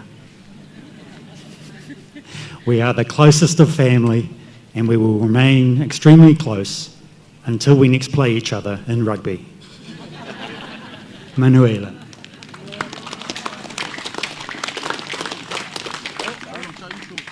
Member of Parliament, Tenau Tuyono.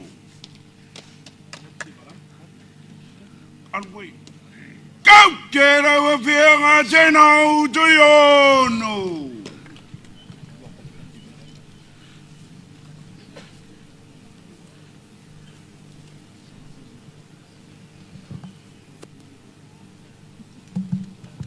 Whawhetai lea tua.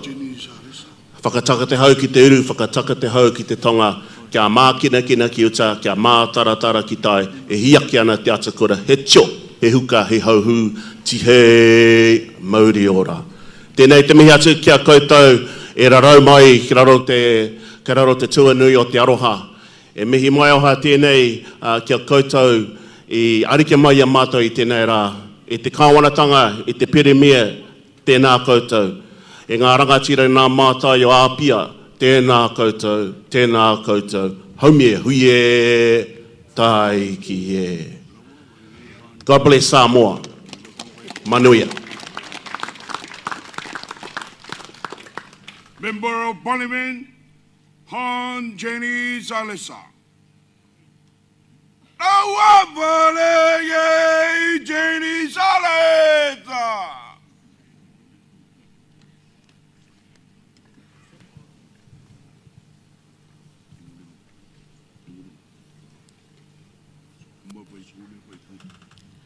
Whawhetai le atua, whakatapu ki he pale mia mo kabineti o Haamoa.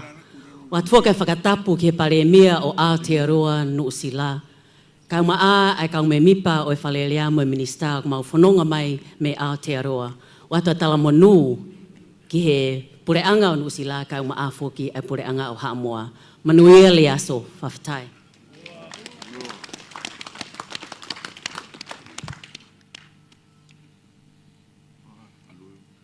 Honorable Lima Graham Chualau Lake. Lima kali-kali lawa aku bersalah.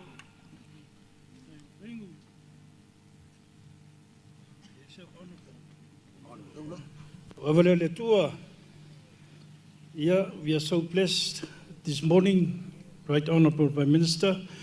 Not only we have the paramount chiefs and orators of our village up here, but we also have high chiefs of our district, Waimaunga 4.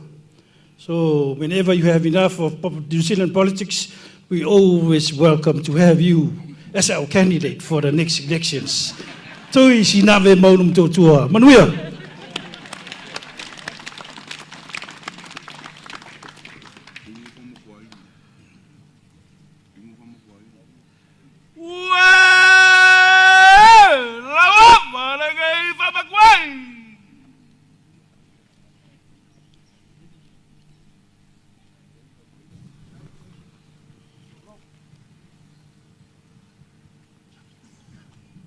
Ia le avale le atua. Ne yaso. Manuia lo fionga le pale mia mo le whainga malo. Manuia la macho pa anga le fio anga o pia. Soifua. Manuia.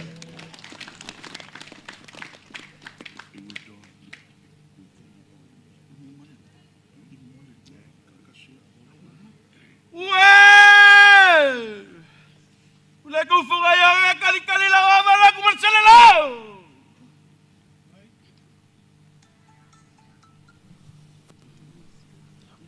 Avalele tua.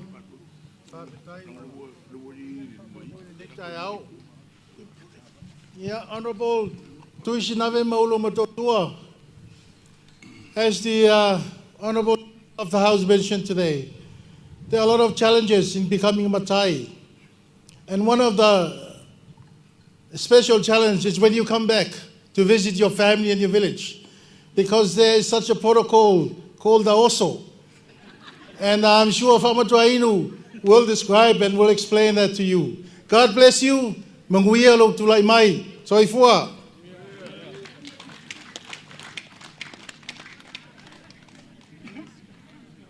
High Commissioner Cialei Ventura.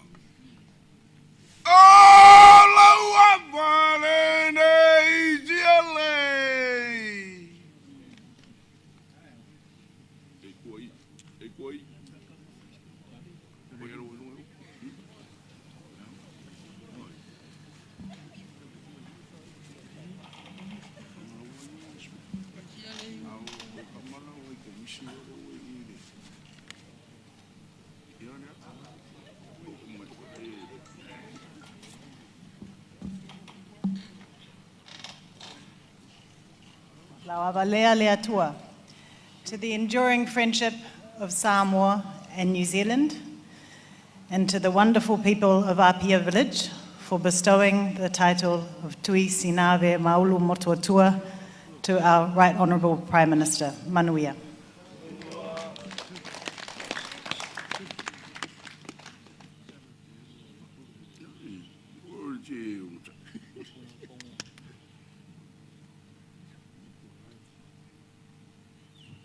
La wawanega piso John piso.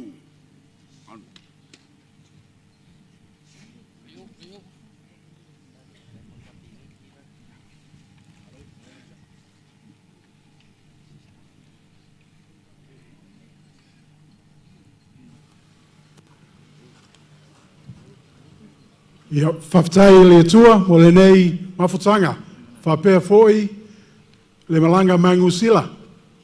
As a son of Samoa and the Great Migration to New Zealand, I congratulate Samoa for this welcome and also congratulate our Prime Minister of New Zealand. Whaftai lava. Sir Michael Jones.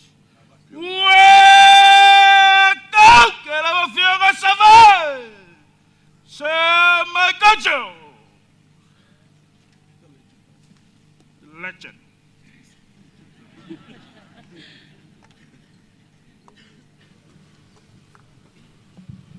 Ja, avalea le tua. E o laso le nei na whaia e le ali tātou te oli oli ma fia iai. O tātou nofa tasi e le nei lau ele pa ia o a pia ma Samoa. E toi manatua a ele poto a tua a. O lo fonga waa e tasi. O Samoa ma Aotearoa New Zealand o loo i la waa e tasi. O lo alo wha tasi. Whea ngai wha tasi ma lu i tau. Ma sa ili wha tasi si lumanai. Filimu ma manuia mo le tātou a inga o Samoa ma Aotearoa New Zealand. Honourable Prime Minister, welcome to your Pia family, but also welcome to your Vaimaunga family. Ia manuia lava, whaftai.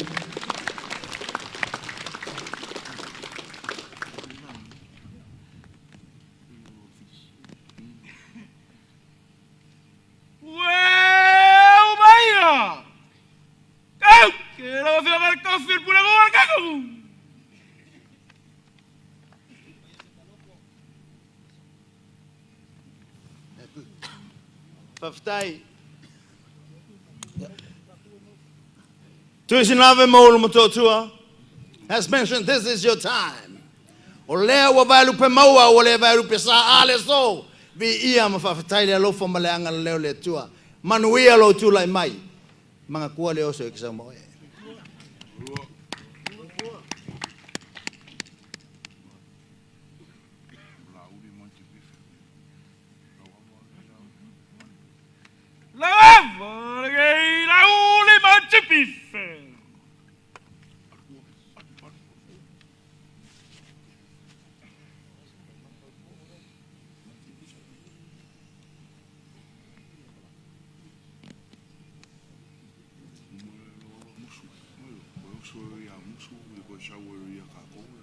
Lo avalea le atua. I'm a very proud son of both New Zealand and Samoa. I bleed black and blue, red. And to be here today to further the relationship between the two countries I love fulfills my heart. Manuia.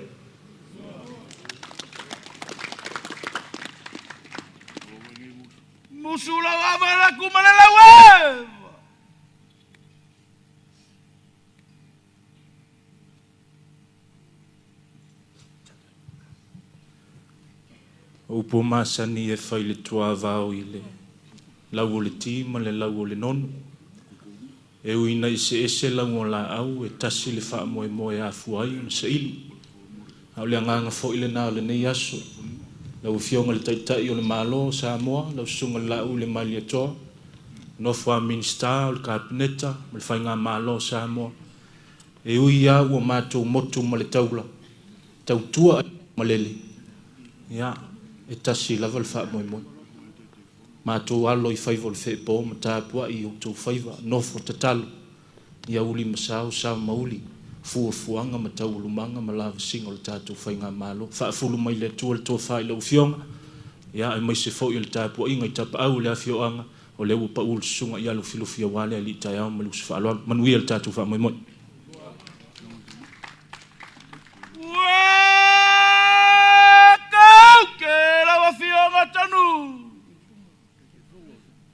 Kai whanga le whakawhawha so whaka. Lau awale le tua, o tātou titita tātou nini to nana I le lofa, maleanga le leo le tua le nei tai au. Manuia pa moi moi. Lau awale ava whasitai.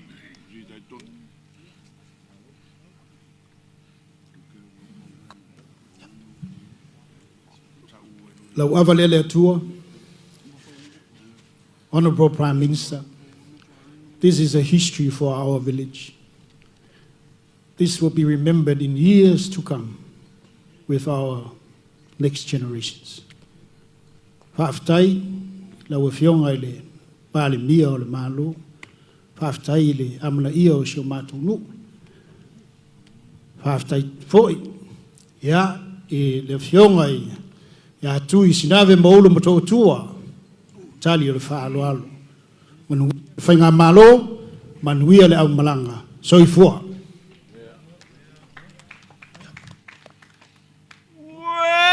Kauke whawawawaiga.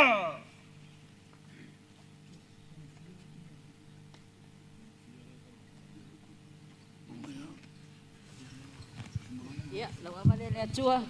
Ke whamanuia I le mātou nofo nei tai au, lau a whionga, Tuisinaveulumoto'Otua. Blessings.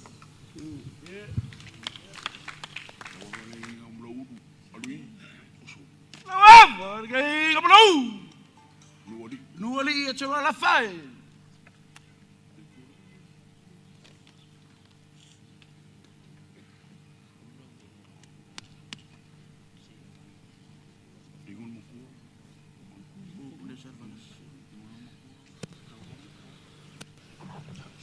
O lo avalele atua, o le wha moe sa fuafua mamau, o le nei o tini taunu. O le liu matangi vale, ai ala tonu matangi le lei. O tumu lo loto le fia. O pati to oto le fe e po, a wao lupe sa fuafua mamau. O atoa le tino le masina, ai tato no ai lea bei o le manu taitawai. Samo ai, o lo unga luenga I New Zealand, e a o ina tātou tangata Pasifika, ma Samoa I le vaengo le telekorisi. O lo manatu malo tatalo, whaunga le mafutanga le nei, e a o ina le nei atunu upele I le telekorisi, ai meise le ngā luenga fau o le AI. Awa o lo talitunua, o lo manatu, e iai se ava nomo oto uma lava I le telekolisi. Awa e moni lava upu o le pese loku. There is room at the cross for you. Fa popo le telekolisi, there is room for the cross. Ma telekolisi mo oi foi. Soifua.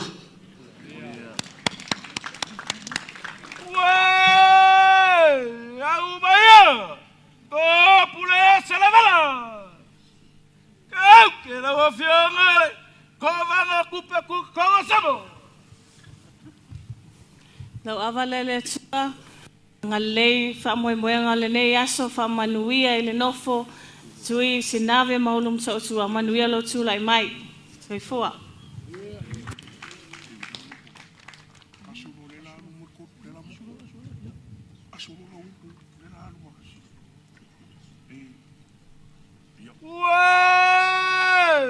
Makolo kau ki ber fau apa pau le lau le ipu le wa. Oe! Au mai a valau faka.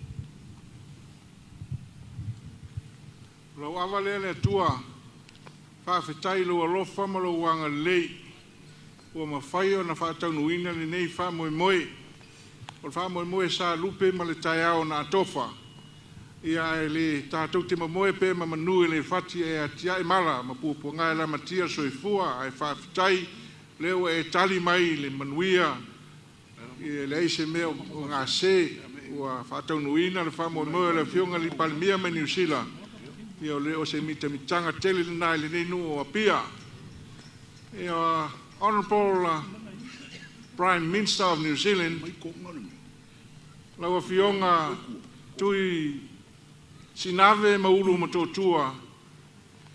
It's an honor and privilege to have welcomed you home to your village of Apia. And we hope that you will wear this title, this chiefly title, with pride and honor, and in remembrance of the enduring and strong working relationships with Samoa.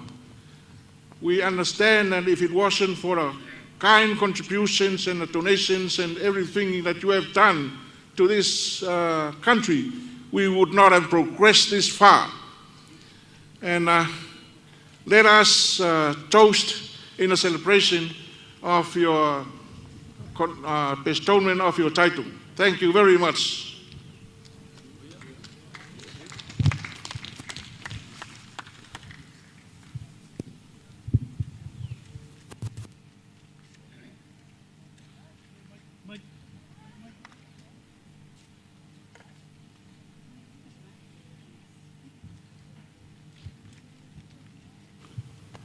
Whamanuia nei whaapotopotonga, o longo tino matangi le nei aso sa lupe. Laua fionga I le li palemia, Right Honourable Prime Minister, laua fionga, Tuisinaveulumoto'Otua, congratulations and all the best for your soifua mai manuia.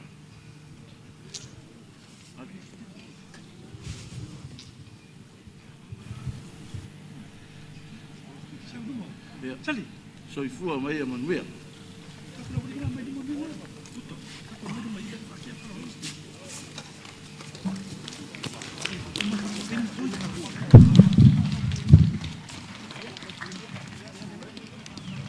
Ua mautu atu le au le fo moto le tonu le nei tai au ma to mana tu le pai ai le alo cinema foi fale ya e fa pe fo I lau to fa tu tanga I le fa tolu ma le vai na le lepa ma au so tu sa mau ya o fa lo fatu ya alo mai le fa alo ya wa le fa tamali ya ma tu tar sanga tu se foi il tatou por kalame ia ona o fuafuanga mal por kalame il tatou malo ia ana ona matu tau sangatu I le ngang faaloalo ia fo mai la auto wat po niu ia wale molimbai ngol fatamali il fionga il nofo faftai.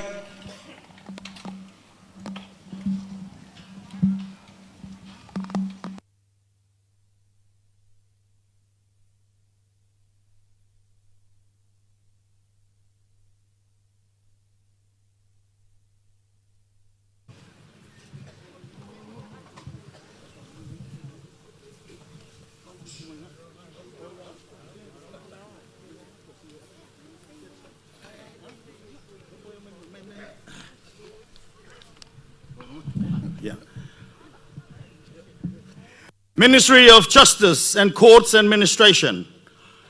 Honorary Matai Title Certificate. This is to certify that the Right Honourable Christopher Luxon has been bestowed with the title Tuisinaveulumoto'Otua of the village of Apia in the district of Waimaungafa on the 16th day of March 2026 on an honorary basis dated at Mulinu'u, 16th of March 2026. Signed by Papali John Taimalalangi, affiliate registrar.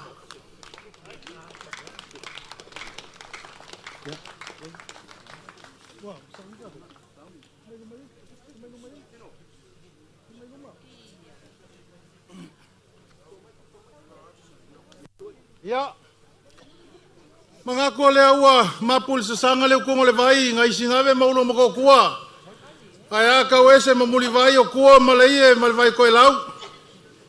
O le foi ua sao mai fanga.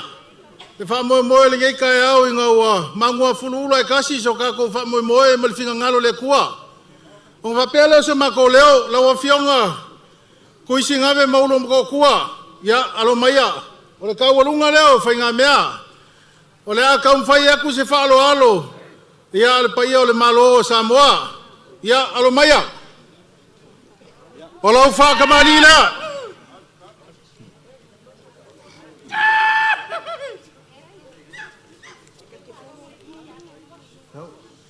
Ia.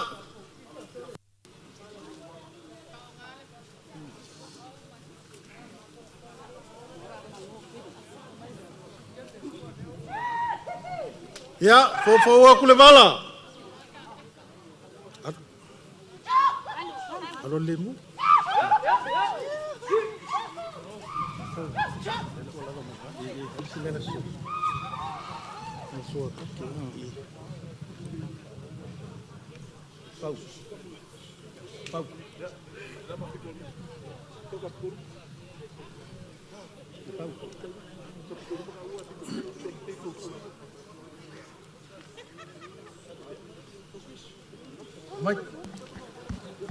Aftai le falon.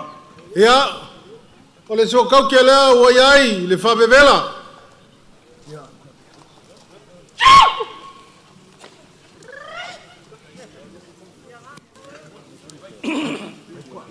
Aftai. Ai whakamani. Ai falon. Fionga i ngofu. O lau sua kalisua. Ya, ua iai le magufaka. Tau ia, sa ua vela la.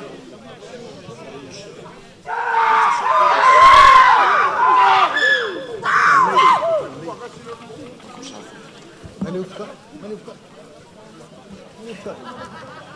Oh, mani uka.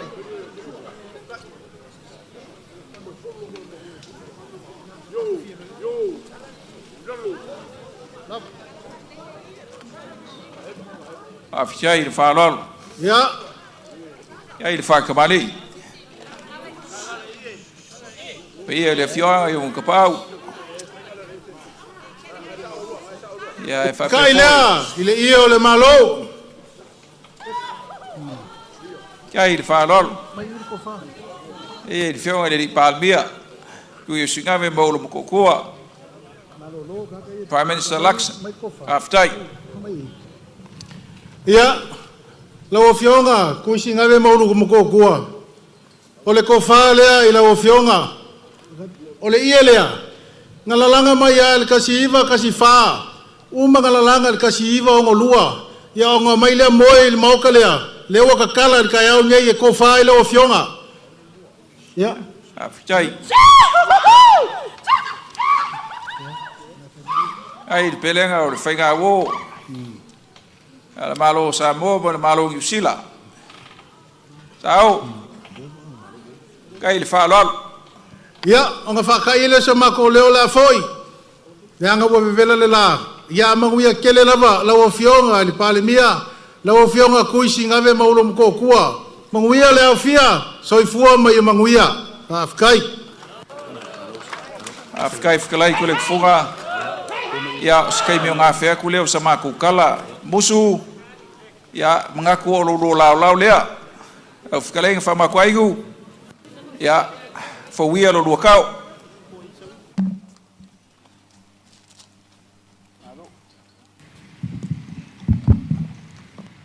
O le hale koe si ia se makala langa. Wa usikai lama il kako pol kalame ma le whamoe mo le so. O uma o ngā whaka oko. O le iku waso malonga kaimi, malonga umi. Alo singa, foi fale o salma alasi, fale kolu, o le vainga lepa. O le ale pale inga, lau whakupu. Ai o le a keu le vā o le whaku ma le māmā, a o manga vangama ia so uma o ke manga kua lo walofa. Pe iao au upu le kaimi o sona e le whaingo o fia unga whamaku se kofi. Se mea singa, se mea kokingo, o se mea kaua. Ai vanga ngā se fioanga, wana kou kalikongu le alofa o le akua i le umalanga whaasoa, e afu ai mea le lei whai. Whapele o se mā koukana, e le ola i usila le laufala. Ia o ngā paunga o le ie, saka oko i le malai i Wellingkonge, e mea fio ai le fionga i le ripa ni mia. Ia ua kakala e ke aku, o le ie le o le ngofo, le fionga i a Tuisinaveulumoto'Otua.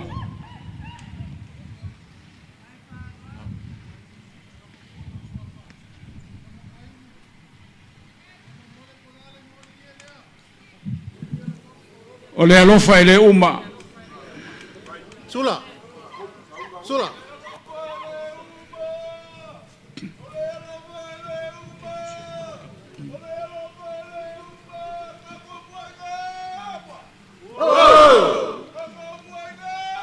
O lea o lea ke aku mare ke ukusi lea, pa ia o lea fioanga. O le whaingu umela o lo iai e 5 afe.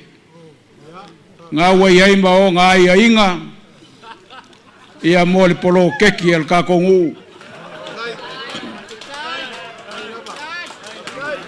Ai al ka ngako o lua ma kuilu kufunga e fia waveoki, o ngā sesele o le whao ngā inga o le mea ngā wa wak.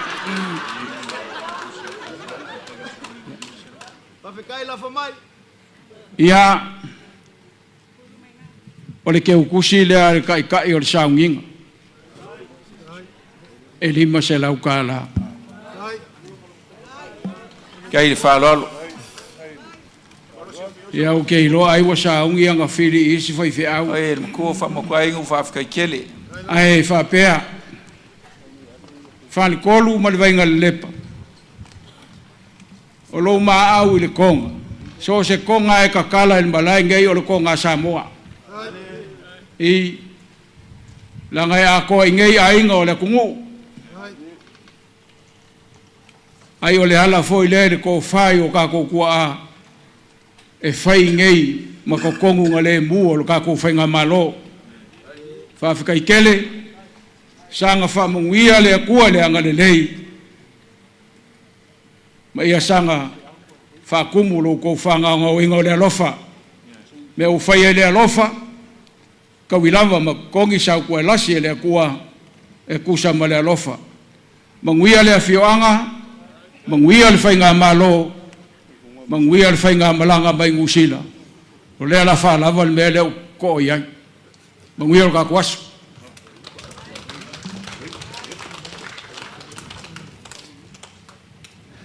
E le mako kau whinga o leua, whikau I fola. Leo whikalai ko le kufunga o le fu kan whikau.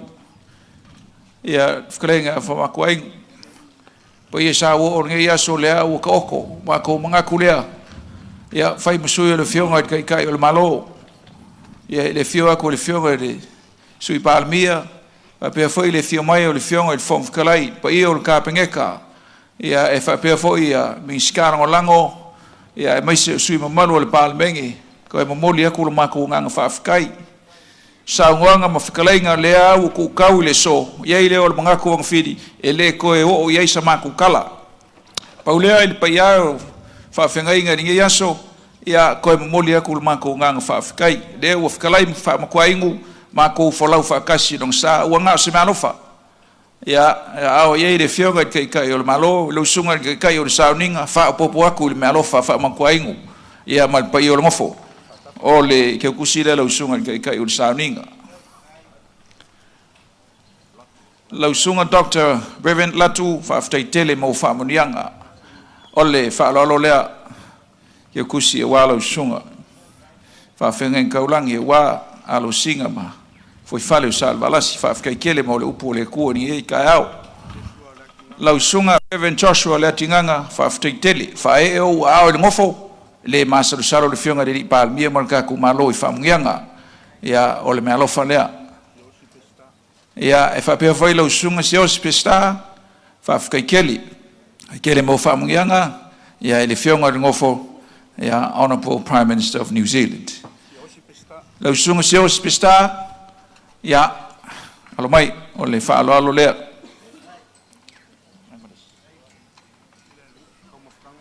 Le pai ia o ka kongu le fioanga. Ia o ke mangako ele ko ye se isi lau ka ua le fio ku ka ku malo. Paua sa ma ku kala ile nganga fa afkai o fiklai fa makwaingu. Le mawo lunga o le yaso mo le fa mo boy le o silsila ku ka ku ngofo. Le fo o ko fa mungianga ia sunga kai ia mo ka ku ka mafa i fe au faile mo ka ko lau ka fa lo nge yaso fa afkai kede de kuwa.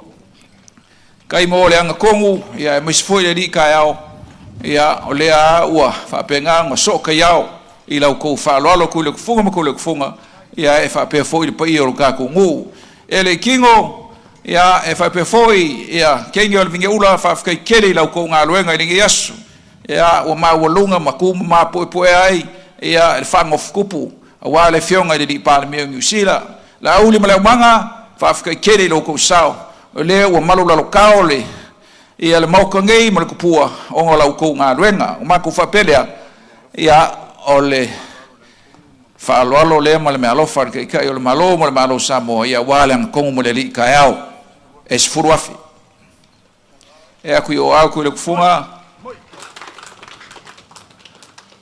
ayengi alofa ko e kufa mai ka ku foi au ka mafukanga lea ka ko ngui pia lea wa alu ka ya mo le aso a o se vai malu ia wa ka ko ngu e se furuafi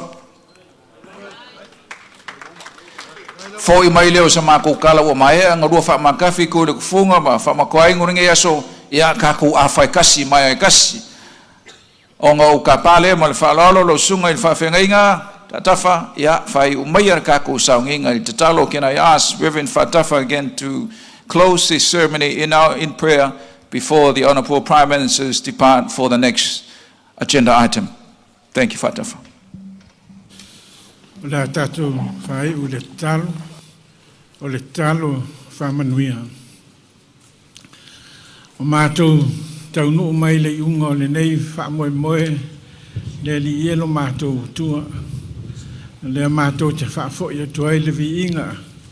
I loa lofa malo wanga le lei. Ia ua taunu ai le manuia le nei whamoe. O mātou tālo le mātou tua. Pui ma leo le tā ape atu o le mātou nuu nei. Tai o le mātou malo. Mai se foi le pandemia o New Zealand ma le rātou au malanga. Whātaunu ina le manuia fuafuanga o whiau le nei aso. Tu mau atu le vi inga i la ua fio. Al manuia ma le fide mua la ua fio le tua le tamā. Le alofa silsili ese o Yesu Kariso lo mātou wali i whaona. I le man maafutanga le mawai ma lo nganga pa ia. Tu mau maia le aso nei maso malawa sa ia o i le whaavavau lava. Amen. O se whamanuia tele a wal kako ngofo ni Yesu ibib. Ia mai se o kako malo manguia ni Yesu ibib. O mako mangaku lea pauleo le lau. Can we kindly invite, we humbly invite the Right Honourable Prime Minister for a small Samoan dance.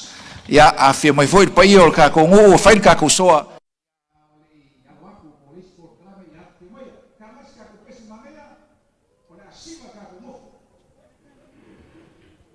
Ia ole na ua mai moa whaafonga mai le tātou atunuu whaasalaunga tūsao a le ala atale TV iwa ma le siufonga o Samoa le 2AP a wā le sauninga e pe ona mai moa ma moli mawina i le aso luma maota o le malo le ele foi matangi ala lua ia i le whaafotu tupu ma le whaafotu o le waa alii a le afionga ia Tuisinaveulumoto'Otua Right Honourable Christopher Luxon o le afionga i le taitai o le malo New Zealand le afionga i le ali i pale mia o le ava o le whaafotupu ia na saunia lea e le afioanga o apia ia i le paia lava lea awalo sina ma le whaifale o sa le valasi ia ai maise la ua matua ia apea fo i le mamalu le wha le tolu ma le vainga le lepa ma upu ia te oe Tuisamau ia whapea ai ma le whapaiaina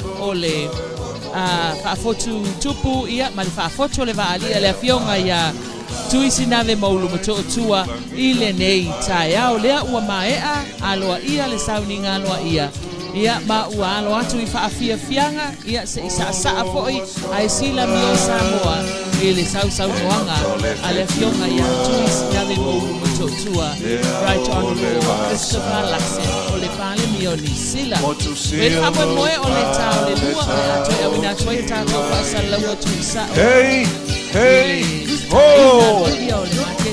Lalo lea fo ina fausia i le fesoasoani mai le malo New Zealand i le se fululua miliona ia ai o le tau se fululua i le au le sua ua whaamoemoe ia o le a whaia ai ia le whailua inga tustala ia malo e lua ia matai o malo e lua i le maota o le malo i matangia la lua ai o le tau le lua ia o isi a tātou whaasalanga tu sao le nā o wale mai mua whaafonga a le mamalu o le tātou atunu. Taimi nei ia o lea o le a anga i atu Tuisinaveulumoto'Otua le fionga le li pale mia o New Zealand ia mo sina malolonga ai lei whaatinoina le isi vaenga o le polkalame o le na whainga malanga aloa ia i le so i matangia la lua.